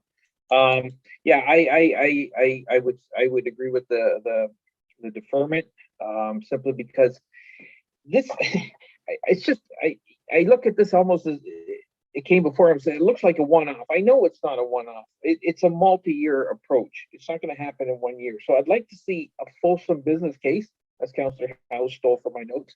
And how are we going to get there this year, or when the budget's there? How are we going to, and what's going to happen the year after and the year after that? Having said that, I don't even know if that technology is going to be around in 10 years, if that's going to be the main way to go. We might be putting all this money into electric vehicles and then find out, hydrogen is the way to go. So I think deferring it for a year until we see more things come along, and go back to what Councillor Ferrier started off the conversation with. He was wondering, could we monetize it or, get some revenue from it. So I think that should all be part of it. We have a lot of questions. I think everybody thinks it's a good thing to go forward, but let's just plan it a little bit better and take some time. So I fully support this. Thank you. Councillor Coleman, then Councillor Bell. Thank you, Mr. Mayor. And first of all, I think the motion should be put on the floor of approving it, and then we can have the deferral, because I don't think it's ever been put on the floor, Mr. Mayor. Oh, okay. Correct me if I'm wrong. No, you're not wrong. Councillor Bell, and then we're gonna fix Councillor Coleman's problem. Thank you, Mr. Mayor. I'd just like to follow up, if I may, on what Michael said. I think his suggestion was a really good one, that we do have to replace some vehicles in the fleet already. And if we realize just how many charging stations we have in the county available to county staff already, could we not use this next year to help get a business case that is strengthened? And it plays to what Councillor Howes and Councillor McAlpine have suggested, that give us another year. Let's have a little bit of experience. Let's still not do it in a year's time without having some experience. So I would like to amend Steve's motion, if I could, to just include that we do use the requirement for additional vehicles that's already in the budget and buy electric and use our existing charging stations. Thank you, Councillor Bell. Now we're gonna have to go right back to the beginning. I think I've gotten myself into this problem because we didn't make a decision as to how we were going to handle these 5. I guess the decision is we're going to handle them one at a time. That will make it much clearer moving forward. Councillor Coleman? I'll put them all on the floor, Mr. Mayor, then it can all be separated. How's that? Okay. Looking for a seconder from Councillor Pierce. Any conversation before we put them all on the floor? All those in favor? Wait, I think I'd like to separate all of them. Yeah, we're good. We're going to separate all of them. Then we but we're can't putting vote. them- Pardon me? Then I don't think we can vote. I think we have to separate and then do that process. Well, that's what I was just saying before I got stopped, is that we were going to separate them and vote on them individually. Right? That's what I was saying. So that's what we're going to do. And we're obviously on the charging stations now. So we're going to vote for that. If it is defeated, then we're going to come up with something else. Councillor House? And I understand where you're going with this, Mr. Mayor, and yes, I think we're all in agreement to do them separately. I have a motion on the table with a seconder to defer. Okay, but just that one. Just that one. And I understand Councillor Coleman's point, but there was not a motion to approve it on the table. So the motion that is on the table is to defer. Perfect. And it's been seconded. We're going to call the vote now. All those in favor to defer? Opposed? Mr. What, you have a concern, Councillor Pierce? I do, Mr. Mayor, because I thought Councillor Bell was looking for an amendment to that motion. He was. Okay, so now I'm in trouble again. Can I call on the clerk to get me out of trouble, please? Councillor There's no Weaver? seconder yet for Councillor Bell's amendment. So if we approve I think we already were voting on the deferral. Councillor Yeah. Bell can make another motion to investigate looking at electric vehicles for those vehicles in the regular budget. That would probably achieve both goals. Mr. Bradley, do you want to speak before we look for a seconder? Your worship, maybe to make things easier, and I would be eerie about a motion that directs us to do something that I don't even know whether it's feasible. Because I don't know whether some of the other vehicles that are in the budget here actually can be electric. Some of them are specialty, there'd be stake trucks in there. So, but I'd be happy to commit as CAO for us to investigate any opportunity we have to acquire electric vehicles when we think it's feasible. And if that would satisfy council, that gives, that I think hopefully would give you some confidence that we're looking into these kind of things, which I think has been proven by this discussion, but also doesn't put us in a bind to go out and buy things that may not work for us. Because I'd be quite eerie about that. Again, we do have some specialty vehicles in the fleet, and I'd be concerned about, getting some broad direction to do something that we can't do. So. That's right. And Mr. Walton has already said that some of those vehicles that we're looking to buy aren't available yet. And so, Councillor Bell, do you still want to put that forward? Mr. Mayor, I'm happy with Michael's suggestion, but just thinking about some of the rather more run-of-the-mill vehicles like enforcement vehicles or building officials' vehicles. 2 or 3 of those that we actually get some learning from how electric fleet operates would be very useful when we come to make the much bigger decision to move the whole fleet forward. So if Michael can commit to that, I'm supportive, and I'll remove my objection to the deferral. I will support it. Thank you. Is council happy with that? Yeah? Okay. So we're going to move on then. Everyone's ready to move on? And we're moving on to number 8, which is the first one on your list of 5. Michael, do you want to speak to this as to why it's being separated, first of all?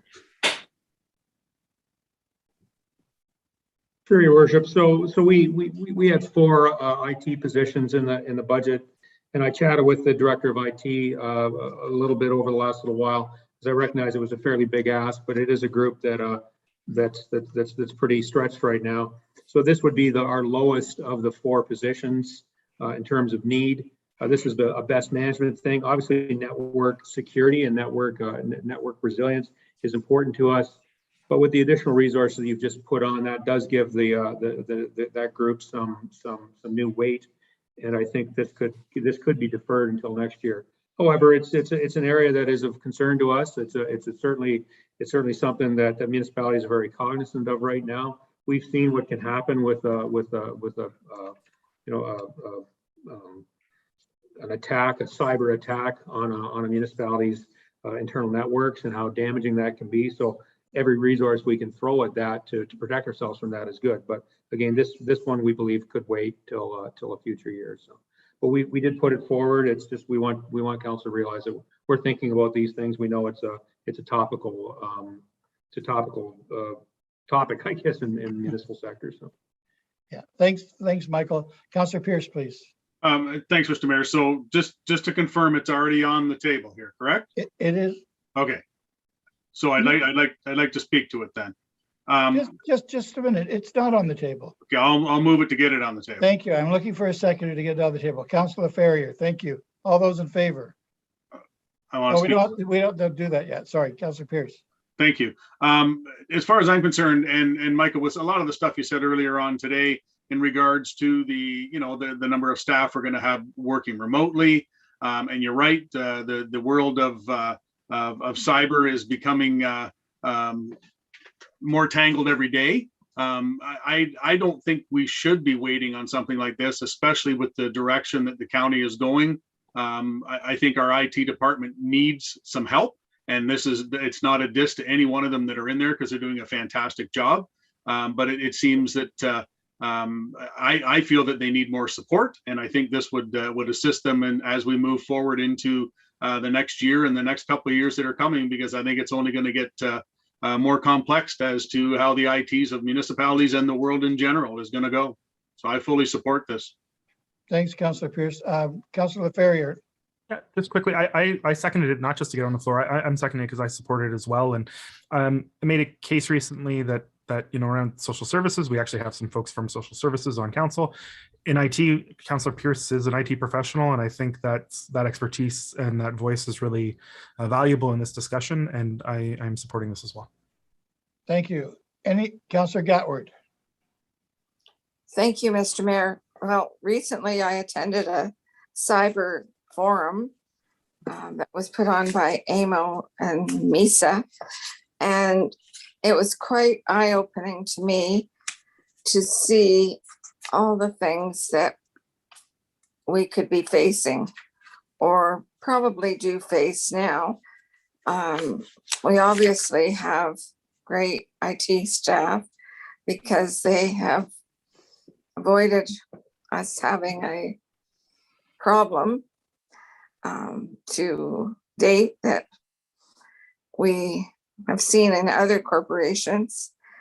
One of the things in the cyber forum that they mentioned was that there should be face-to-face training every year with all your county or city staff. cyber training. I don't know if we do that, but this person, this security specialist, could certainly do that with the staff throughout the county.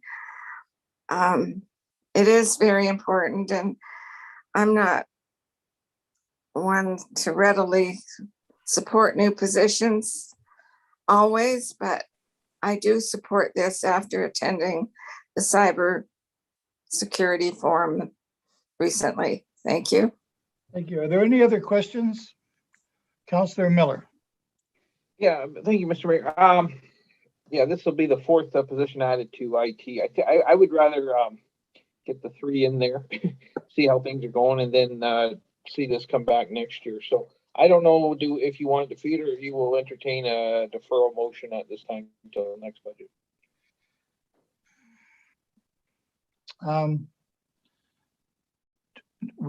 Councillor Wheat. I'm supporting moving forward with it right now. I will not support a deferral. I will support to approve this position. Thank you, Councillor Wheat. Councillor Miller's looking for a seconder. See, Councillor Chambers, you're seconding it for a deferral. So do we vote on the deferral first or second, Heather? Deferral first. Okay, so we're going to vote on the deferral. Is there any questions to the deferral? It's on the floor. It's seconded. All those in favor to defer? Thank you. Opposed? It's defeated. So we're back to the original motion. Any other comments or concerns before we call the vote on number 8? Seeing none, all those in favor of number 8? Opposed? And carried. We're now on to number 26, the Paris Lawn Bowling Club facility replacement. I'll let others speak before I speak. Does anyone, Councillor Bell? Put it on the floor? I'll put it on the floor. Thank you. Seeking a seconder, Councillor Ferrier. Thank you. It's on the floor. Is there any? Yep, Councillor Bell. I must say, through you, Mr. Mayor, I was originally ambivalent about this, but I've become much more positive. And the reason I would become more positive is I think this is our chance to actually give Paris seniors a real home, a real centre. Again, if we look to the feedback we get in the official plan documentation, you'll see that this is again one of the areas of concern that I think we can deal with here and now. And I think if we can make the right communication of this, I think it's going to be a very positive statement from this council to seniors in Paris and the surrounding areas. So Thanks, I support it. Thanks, Councillor Bell. Anybody else have anything to say? Councillor Gatward? Thank you, Mr. Mayor. Would this be at the same location where the lawn bowling club is currently? Yes, it is. Yeah. And I realize the 117.5 is just for a study, correct? Michael?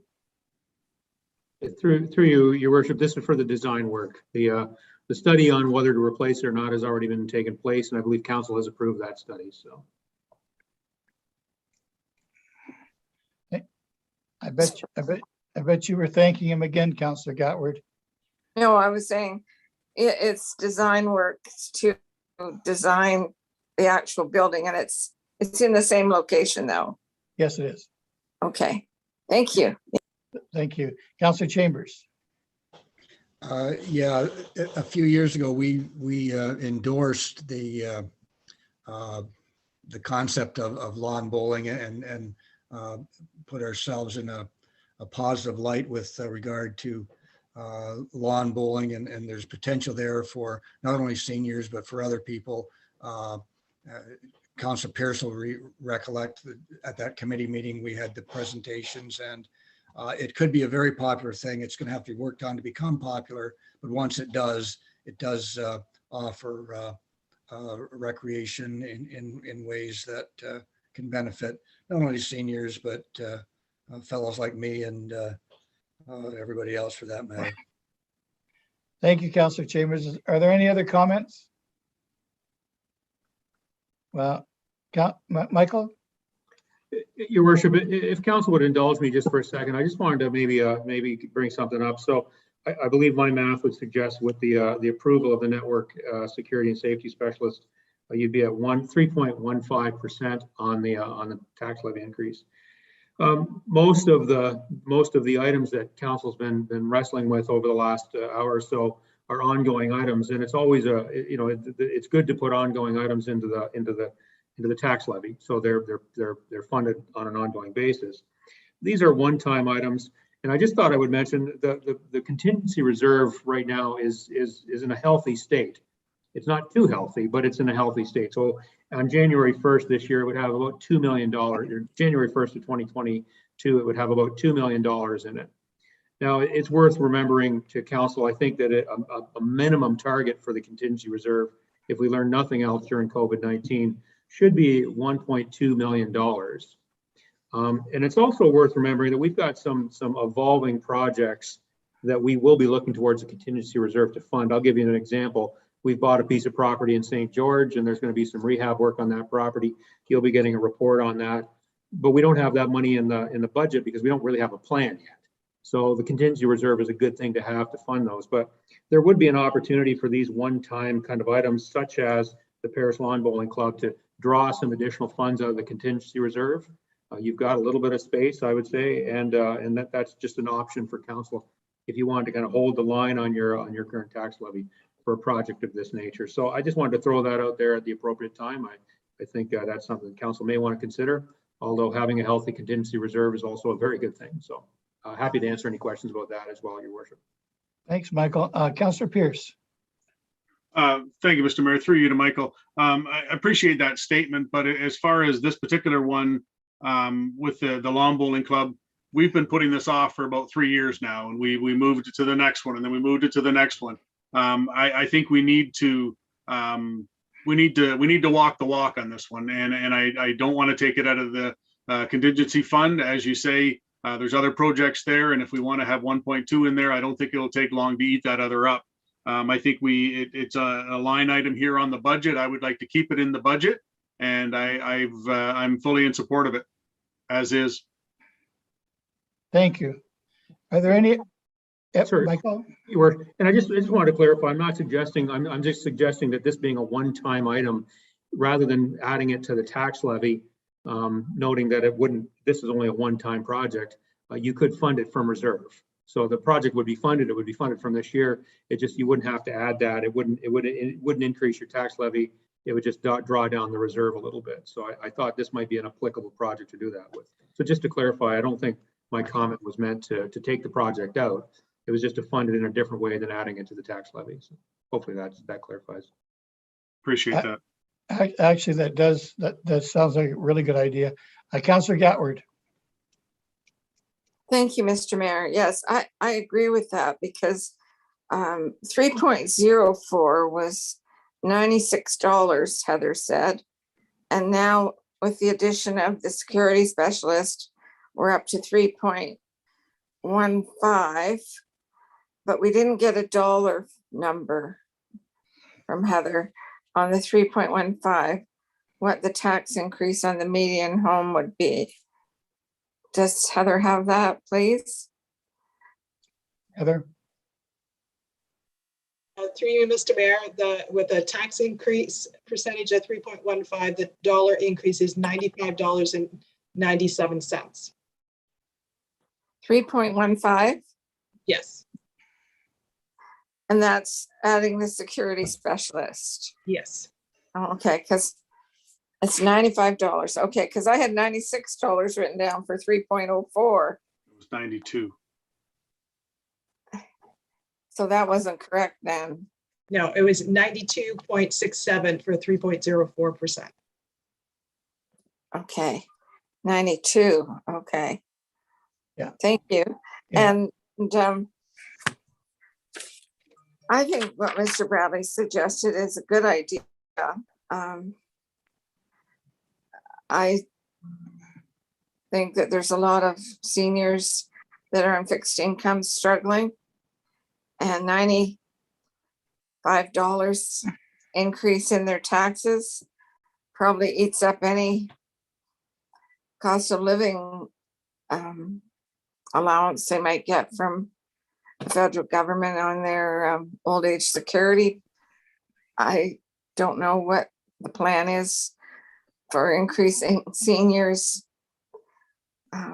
but there's a lot of them out there struggling, and so I would support taking that item 26 from the contingency, making that a motion.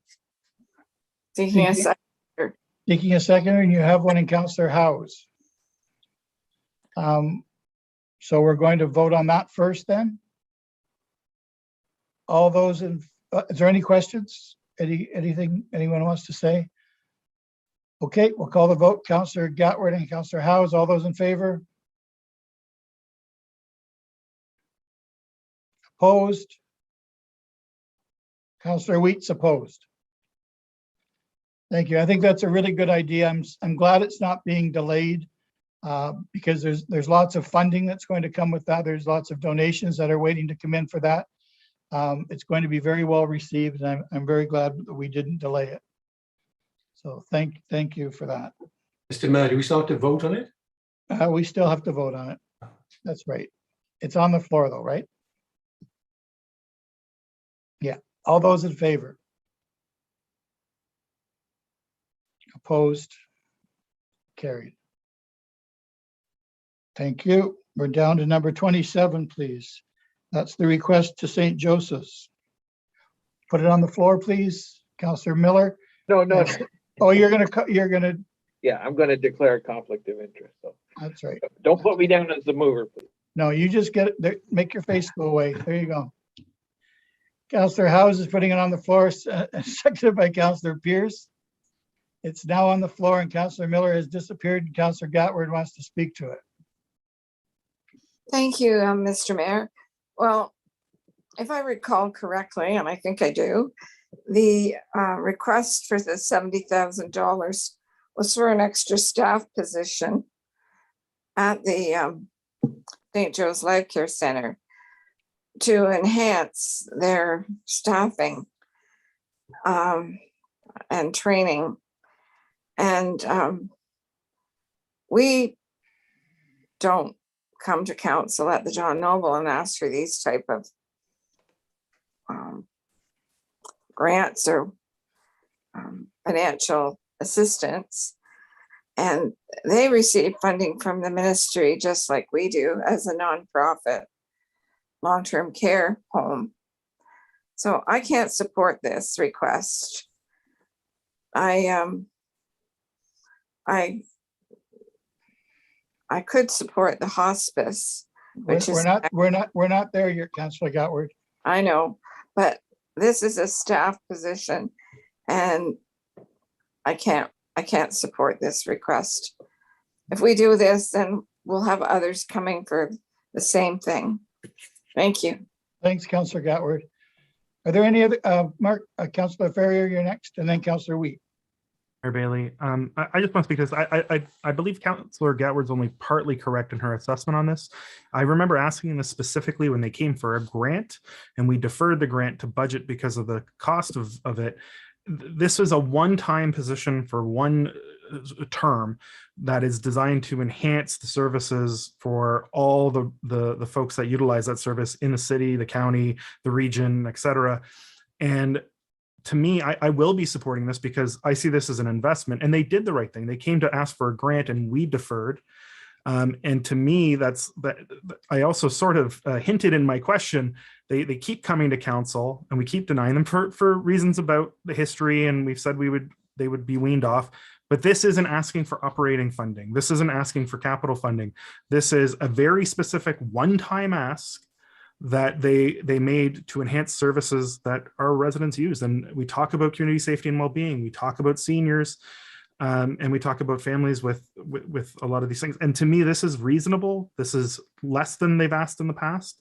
And it is a one-time strategic investment to help them become an even better service for members of our community. So I'm going to support it because of the nature of the ask. And also, yes, it's coming to budget, but it's coming to budget because we deferred it to budget to prevent it from being a regular grant. So I'm going to support it, and those are the reasons why. Thank you. Councillor Wheat. Thank you, Mr. Mayor. I won't be supporting it. St. Joseph Life Care there started when we took the beds out of the John Noble home and moved them over there. And there was funding from the county and the city for it. And it was on a decreased scale. And that ran out about 3 years ago. And they haven't prepared themselves to move forward on their own. We used to have a board member there with Brian Coleman, Councillor Coleman. And they took that position away from the county of Brant. We have to look at the John Noble home. That is our long-term care home. And folks, going forward, if we get the grant or get approval from the province for another 20 beds, that'll be a 40-bed addition. Yes, there'll be funding from the province to build it, but there'll be operational costs for the John Noble home going forward. And we have to keep that in mind. That is our long-term care home. And St. Joseph Life Care and the hospice, to me, are different. I will support the hospice, but this one here, I can't, because we gave them the beds and on a decreasing scale, and they haven't followed up on it. They've come back to us. This isn't the first time they come back for funding. This is the third time. Thank you, Councillor Wheat. Is there anyone else? Councillor Bell? Thank you, Mr. Mayor. If I recall correctly, when we had the presentation from St. Joseph's, they recognized that we had lost our representation on their board, but I think they offered to give it back. And I think that's a very positive step. It's akin to the change in governance from with social services and the city. We shouldn't we shouldn't miss that opportunity, and I will support this. Any other comments? Councillor Gatward? Thank you, Mr. Mayor. I'm glad Councillor Bell reminded us about that. Through you to the clerk, have we received anything from the St. Joe's Life Care Center asking us to submit a board member for 2022?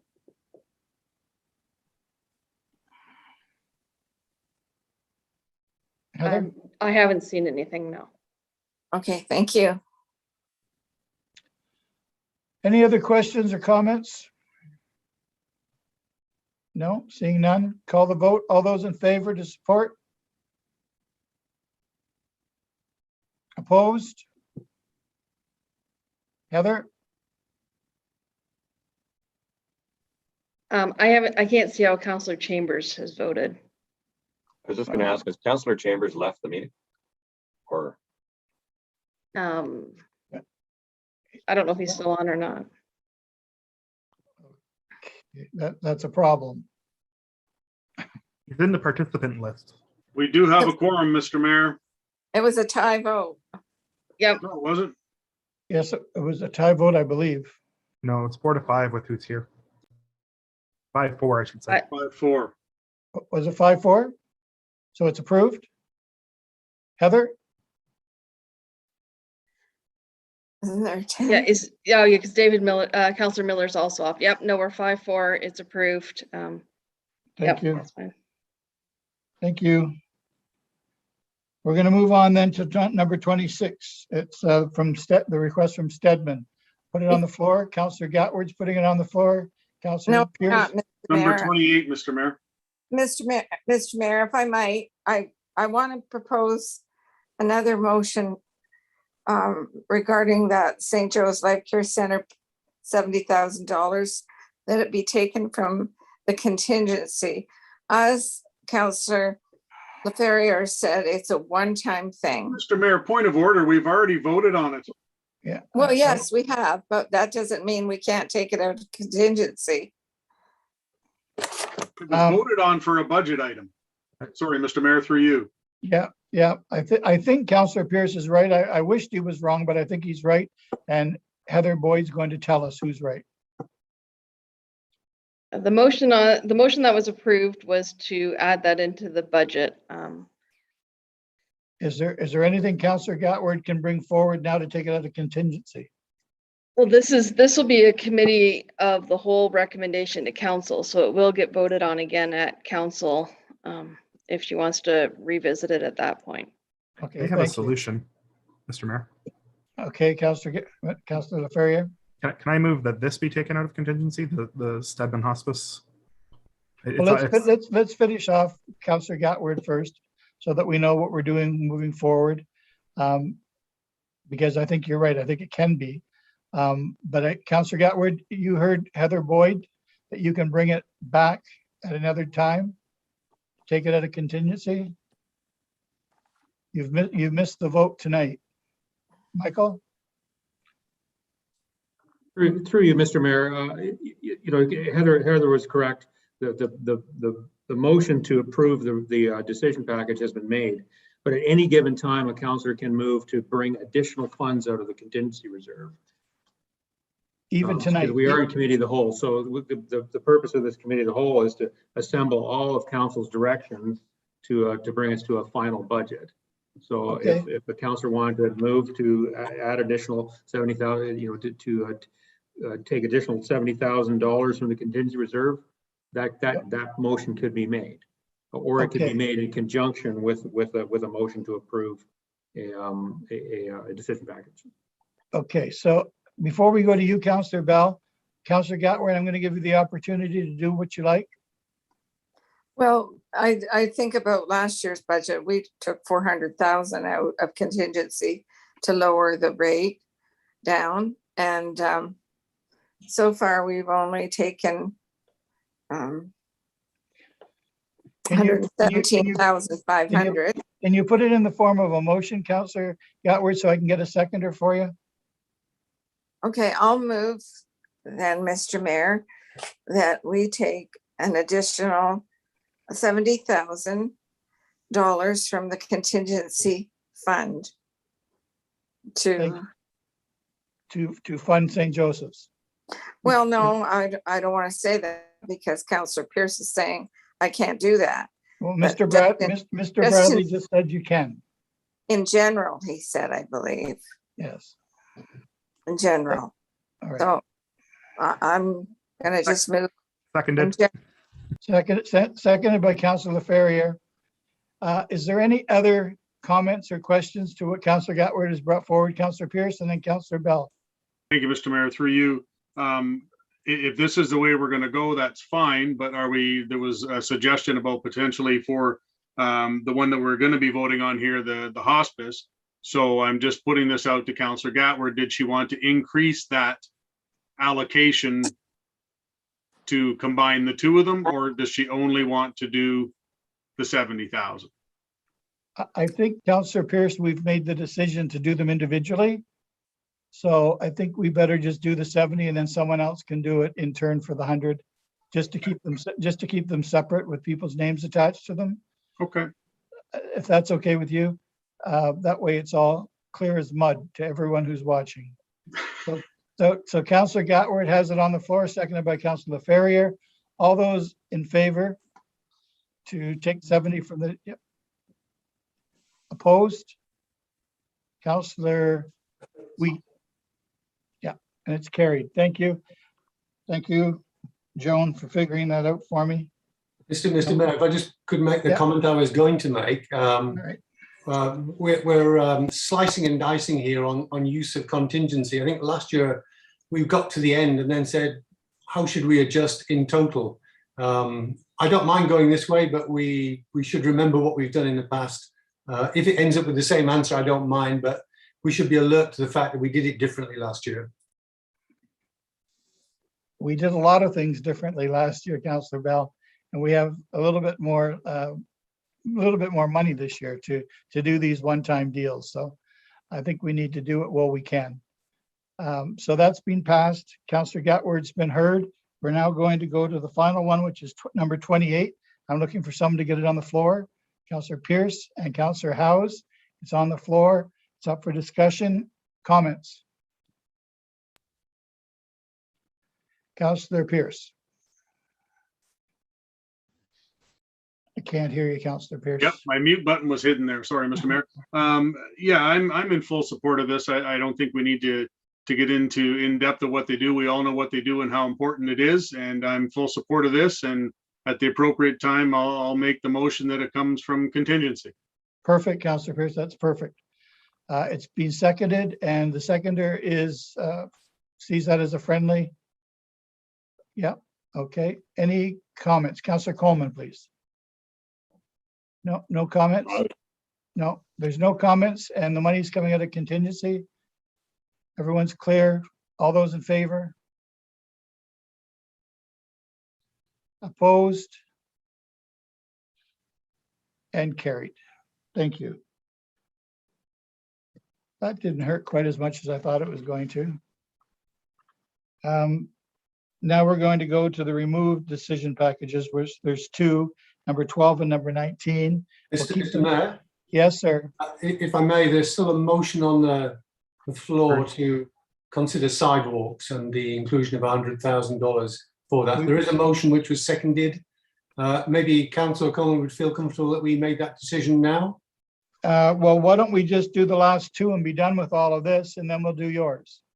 Can I move both of them to not be approved? Because if they're removed, is that the appropriate way? Or I could be wrong. Yeah, just approve them, seconded by Councillor Howes, that we approve that they're not approved and they're not on our list. Approve to So we're- remove. Approve to remove, yeah. Approve to remove, and we're just notifying everyone that we saw them. All those in favor? Opposed and carried, they're removed. Now, Councillor Bell, you can talk about sidewalks. I think I talked about sidewalks for long enough tonight. I think I just need to get a vote. You have a seconder, Councillor Bell? Councillor Pierce is your seconder. Councillor Howes, what you're doing your best, Helen Keller on me. I didn't know what you said, sir. I would just, before we get to any vote on it, could we ask Heather for an update if this is included? Because we've added a couple of items, but we took them both out of contingency. So I'm wondering if we're still around the $92 mark. Yeah, let's have the numbers before we do the 100,000. Heather? Through you, Mr. Mayor, without the 100,000, we're at 3.15%, $95.97. And what are we going to be with the 100,000? We will be 3.31% or $100.97. Thank you, Heather. Councillor Ferrier, please. And then Councillor Miller.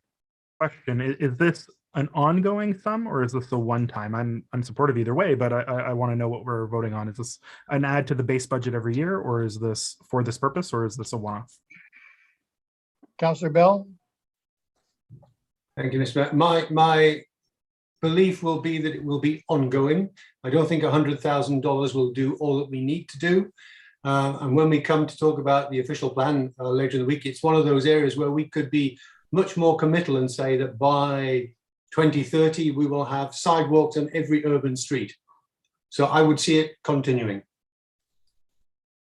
Okay, Councillor Ferrier? Yeah, that works for me. I just, as long as it's in the motion. Okay, Councillor Miller? Thank you, Mr. Mayor. Yeah, no, I won't support the extra $100,000. I'd rather it came from staff when they're looking at various projects. And then they bring forward a budget for a project. And Councillor Bell did mention earlier how there's no sidewalks on the north side of Burford. Well, there's a good reason for that, because we don't have good drainage there. So if we put sidewalks in, they would just buckle every year. So that's going to be addressed down the road when we look at the drainage situation for Burford. And there's roads going in, and we look at Cedar Street, for example, and we're going to put sidewalks, but that's all part of that project or our project. So like I say, if it was needed for this year, staff would have put it in. They didn't. So I'm going to leave it up to staff to make that decision. And yeah, so I won't support it. I think we've already are going to hit the taxpayers hard enough. So I'll leave it at that. Thank you, Mr. Mayor. Councillor Coleman. Thank you, Mr. Mayor. And I'm troubled by this motion at times. I would like to support it, and I will go back about 6 or 7 years ago in Oakland. We were going to put sidewalks when we were doing the streets before we put the stoplights in there. And the residents kicked holy hell up. They didn't want the sidewalks because they were going to have to shovel the snow in the wintertime. And then yet, a month ago, I get bombarded by a resident in Mount Pleasant that wants an improvement in their sidewalks. So I will support it as a one-time thing. Thanks, Councillor Coleman. Councillor House. Thanks, Mr. Mayor. Yeah, so while I applaud the walkability efforts and tied to Councillor Bell's motion, I'm struggling with the fact that this is not a staff-directed thing with some details attached. Like, I don't know what $100,000 buys in terms of a sidewalk. I don't know whether building a sidewalk, if building 100 feet of sidewalk costs $25,000 or $50,000, because I haven't seen any staff information on this. So and obviously having some money in the piggy bank for sidewalks is always a good thing, but this motion is really not very clear in terms of what it actually achieves. So I am struggling a little bit on this. Councillor Bell. Okay, let me be more specific then. I would like $100,000 or whatever it costs. And I think it'll be $100,000 will be all we can afford at the moment to put sidewalks on Chapel Street, on Dundas Street East, on Race Street, and I could go on with a long list. We won't run out of candidates, Steve. And I think there's some learning as to what we can do with $100,000 so that it will inform us better as we go forward to fill out the complete walkability requirements of all of our urban areas. Councillor Pierce and then Councillor Gatward. Thank you, Mr. Mayor, through you. Yeah, and I look at just from what Councillor Miller was saying there, the sidewalks go with projects and stuff like that. I look at Kathleen Street, which is a huge addition of a sidewalk. There was nothing done with the road. There was just a sidewalk put in there. It became a safety issue around a school, and it has been so popular since that went in. It's fantastic. Yes, people have to shovel off a sidewalk now. But if you think about it, we talked earlier about gravel to hardtop. Well, we're talking no sidewalk to sidewalk. So it's the same type of thing, but for walkability. I'm in support of it. Councillor, what did I say? Gatward and then Chambers and then Wheat. Thank you, Mr. Mayor. Well, first of all, I want to be clear. Is the motion for just 1 year or for continuing years? And also earlier, Councillor Bell said Dundas Street West. And just a minute ago, he said Dundas Street East. And I thought there was already sidewalks on Dundas Street East along. I get my east and west mixed up. I'm apologizing. Oh, so it is west.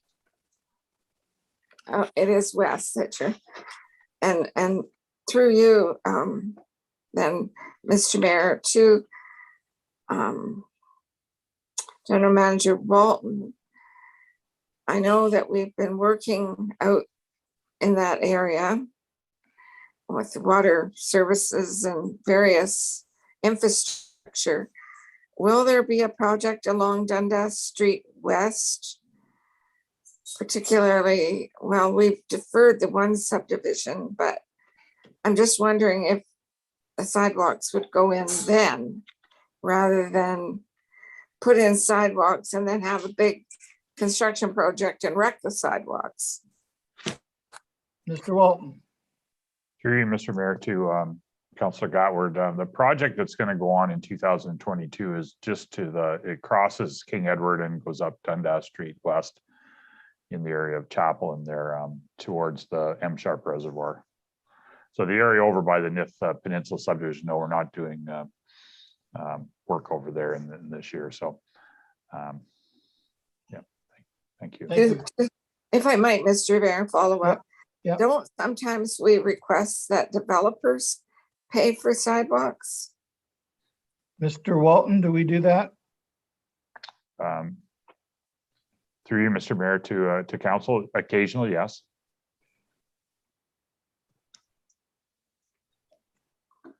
So it would be good, in my opinion, Mr. Mayor, to get a report on this. Especially if Councillor Bell is requesting that it be an ongoing yearly expenditure. I could, as Councillor Coleman said, support 1 year perhaps, but not ongoing. Mr. Walton, you've, Thank you, Mr. Mayor. I think that there's something coming up on this, that there are two things coming up on this subject that will look at things for the long term. First will be, the adoption of the official plan, the adoption of the upcoming transportation master plan, both of which will address the subject. But the other big thing coming up is when you see what the deficiencies in existing sidewalks is and what some of the long-term funding of that will be when we do the asset management plan. So I think we shouldn't get too far ahead of ourselves in this plan. You're going to see lots of stuff over the next 2 years on this subject. If you give us $100,000 this year to do to work, we'll do more work. As I said, this past year we've done a ton more work than we ever did in the past. I don't think that we're really falling behind on where we're going to get going. These projects we did this year were all key strategic projects too, for other reasons. So I think it's really been monumental. I don't think we have the same opportunities in 2022 to do that, although we can go to streets that are more similar to Kathleen and whatever, where we would just put them on streets where we're not doing anything else is likely what we would do that. And just for reference, what we did on Kathleen Street was somewhere in the $60,000. So. thank you. Councillor Chambers, then Councillor Wheat. Yes, Mr. Mayor, I apologize. My internet may go out again. It's been freezing on me. So if I stop talking, I may have to come back in again. I think the point Councillor Bell is making is that due to some of our policies in the upcoming official plan and some of the policies that will be forthcoming with regard to the transportation master plan will indicate that we need to be funding and constructing walkability, sidewalks, etc. And he's suggesting that right now we are not in a position to fund what may be coming down the pipe.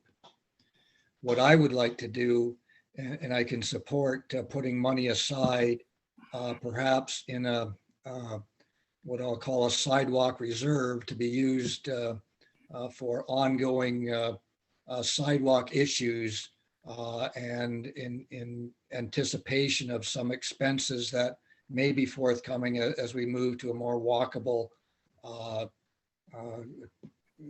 county in the urban areas. But to just throw out $100,000 and then start listing off places where he wants to spend it, I think falls back into the same old thing with paving roads. There's 1,000 roads to pave and only so many can be paved. And there has to be a rationale on where to do it. And that should come from staff, not from a budget meeting. But he's right. We don't have enough funds set aside for what may be coming, and perhaps a fund or a line in the budget for sidewalks and some funding go into that line to be used as project comes forward or as councillors receive requests from ratepayers, etc. But just to say, here's $100,000 staff, spend it this year is not the way to go about it. So if that's the thrust, here's $100,000, go spend it this year, I'm not supporting it. But if it's to start putting monies aside for future needs, asset management type things, then I can support that. Thank you. Councillor Wheat, LaFerriere, and Pierce. Thank you, Mr. Mayor. Just a couple observations. I live in St. George in an older part of town that fortunately does have a sidewalk. But you won't believe it, sit on my front porch and over 50% of the people that are walking walk on the street and not the sidewalk. A few years back, David, you're welcome to sit there. You sat there one time. A few years back, we wanted to put a sidewalk. The school requested a sidewalk from Main Street North by the Legion up to the side street where the school is. But when we looked at it, the municipality doesn't own enough property, road width, to put a sidewalk in. So sometimes when you think you can put a sidewalk there, the municipality doesn't own the land to do it. And so it just doesn't always work when you think it will. Thanks, Councillor Wheat. Councillor Ferrier, please, and then Councillor Pierce. So I know I don't have the history on council as many here do, but I'd like to take us back to 2 hours ago. And when this was brought up, because we talked about increasing annual funding for road paving and said, if we're going to do that, that's great. Let's also do it for walkability. So I agree with Councillor Chambers and Councillor Bell, and I'd like to move an amendment that we put $100,000 aside as a base, but as a budget item ongoing for walkability infrastructure. And I think that's vague enough that it can be generally used for sidewalks.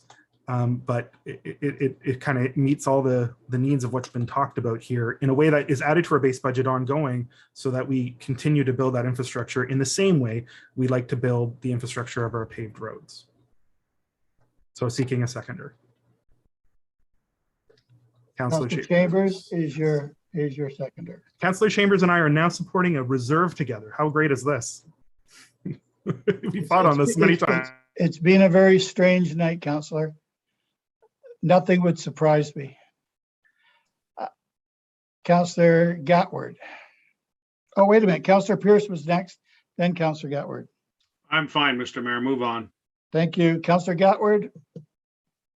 Thank you, Mr. Mayor. And if it's walkability, then it could be a wider, when we pave a road, it could be a wider road with a line and symbols on that edge of the road that shows that it's a walking area and not a driving area, similar to what they have in the city where they have bike lanes with bicycles painted on them so people don't drive there.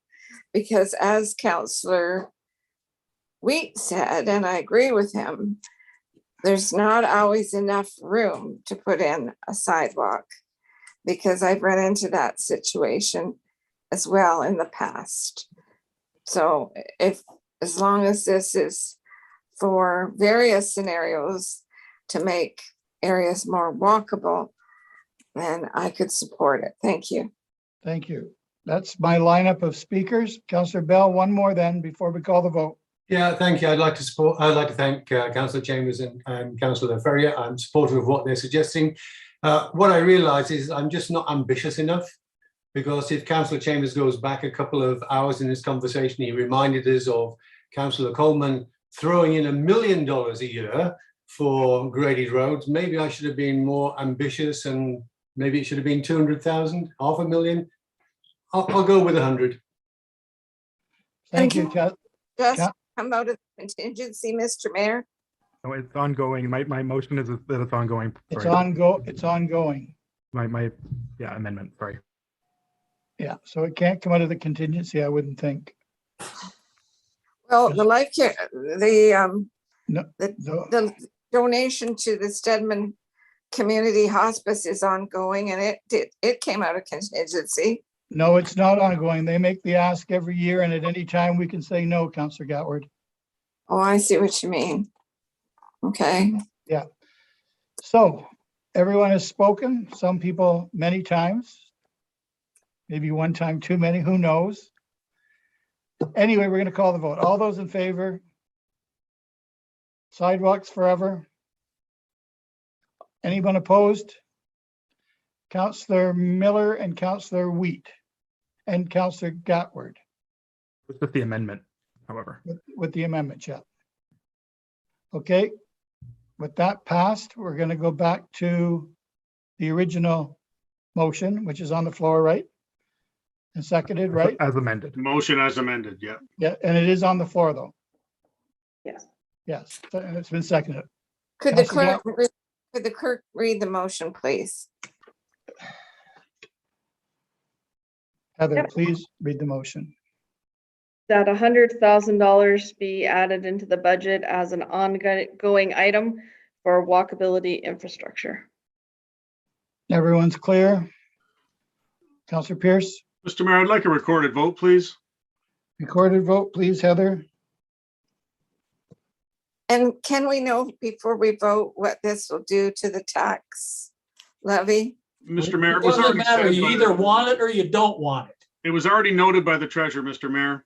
Yes, it Oh, was. right. You're right. I'm sorry. You're right. But- That was a yeah. while ago. I've forgotten. Thank you.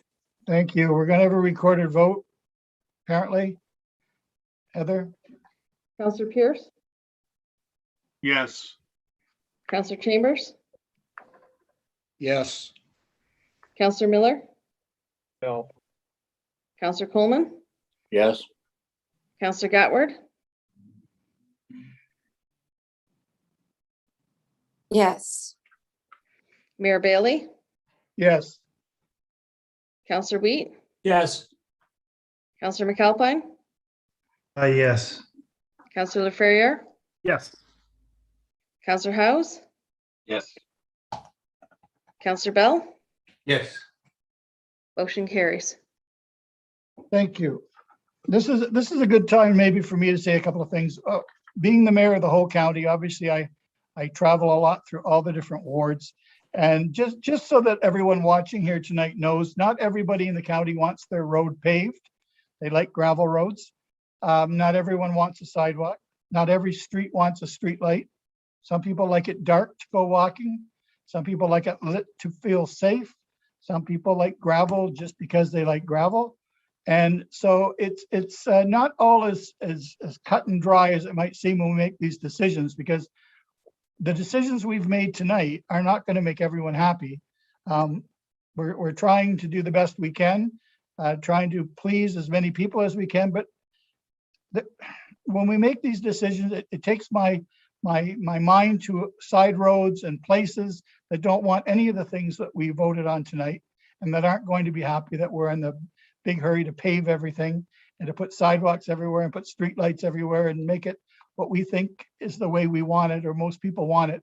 There's always people that are going to be disappointed in our decisions, and I just want to point that out, because every time we make one, 5 of those faces come to mind. So just so we all know that not everyone's always going to be happy with the decisions we make tonight. With that being said, if the treasurer could let me know, I think I know, you've told us once what the final numbers are. Through you, Mr. Mayor, the increase, the tax dollar increase on the median home is $100.97, and the percentage increase on the median home is 3.31%. Thank you. Anyone have any questions or concerns before we move on?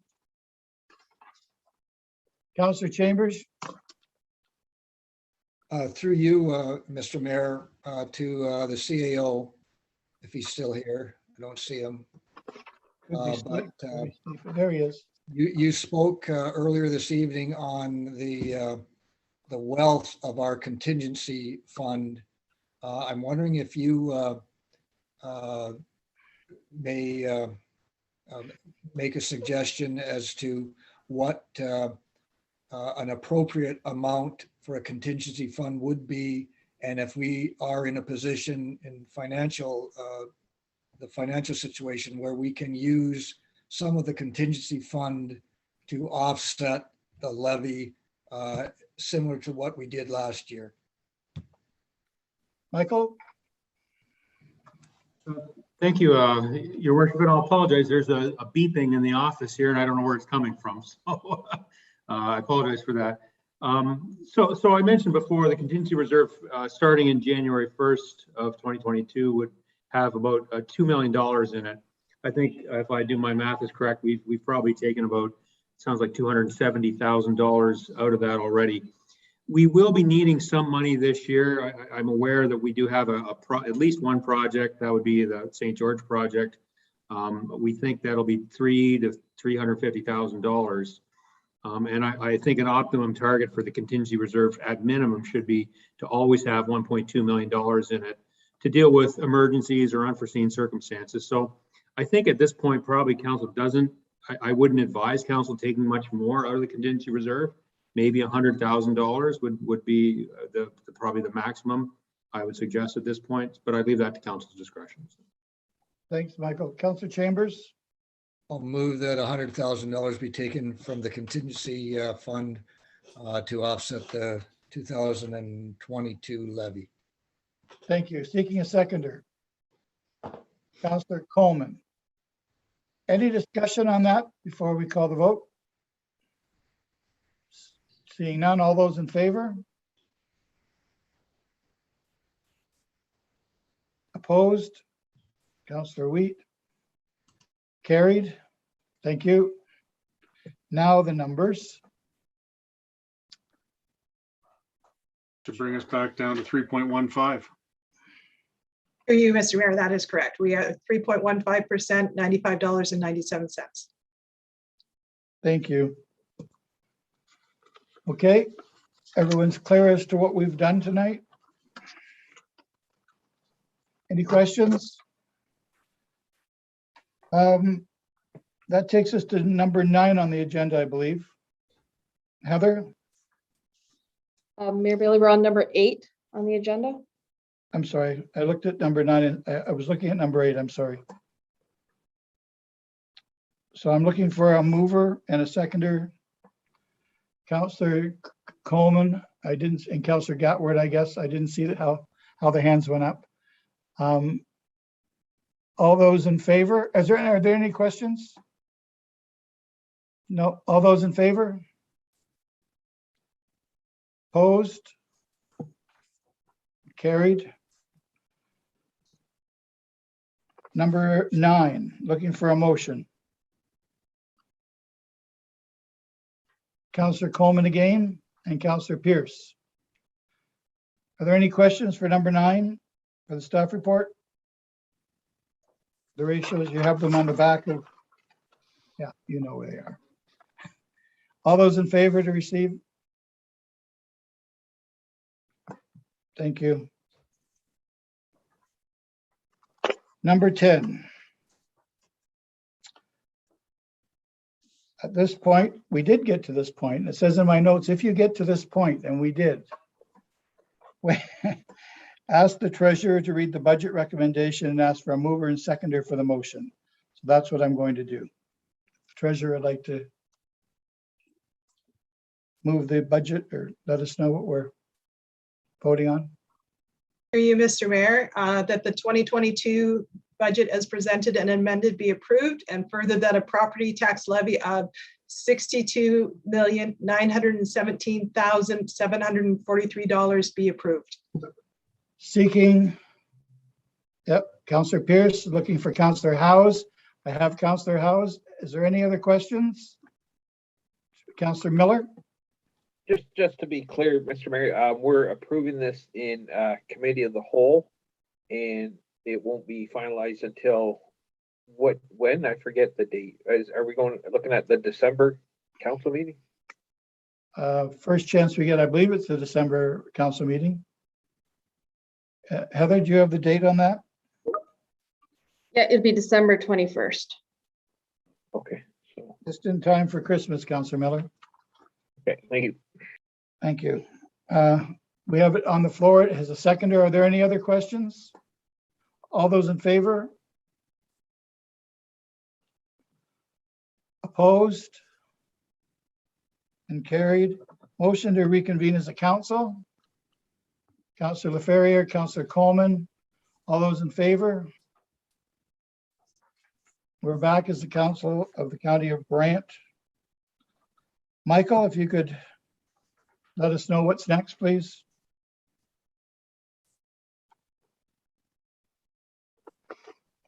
Thank you, Your Worship. So I think that concludes our budget session this year. And as Councillor Miller mentioned, the committee of the whole recommendation will go to the next regular meeting of council for ratification, and then that would be the finalize the budget. So, Thank you. Are there any questions or comments? Councillor Chambers? Just through you, Mr. Mayor, to Michael again. There's a statutory requirement that there be a public meeting about the budget. How does that work? Is that our council meeting? Or is Through it- you, Mr. Chair, it's my understanding, and the clerk or the treasurer may be able to help me with this, but I believe the statutory public meeting would be the council meeting, so. Is Michael right, Heather?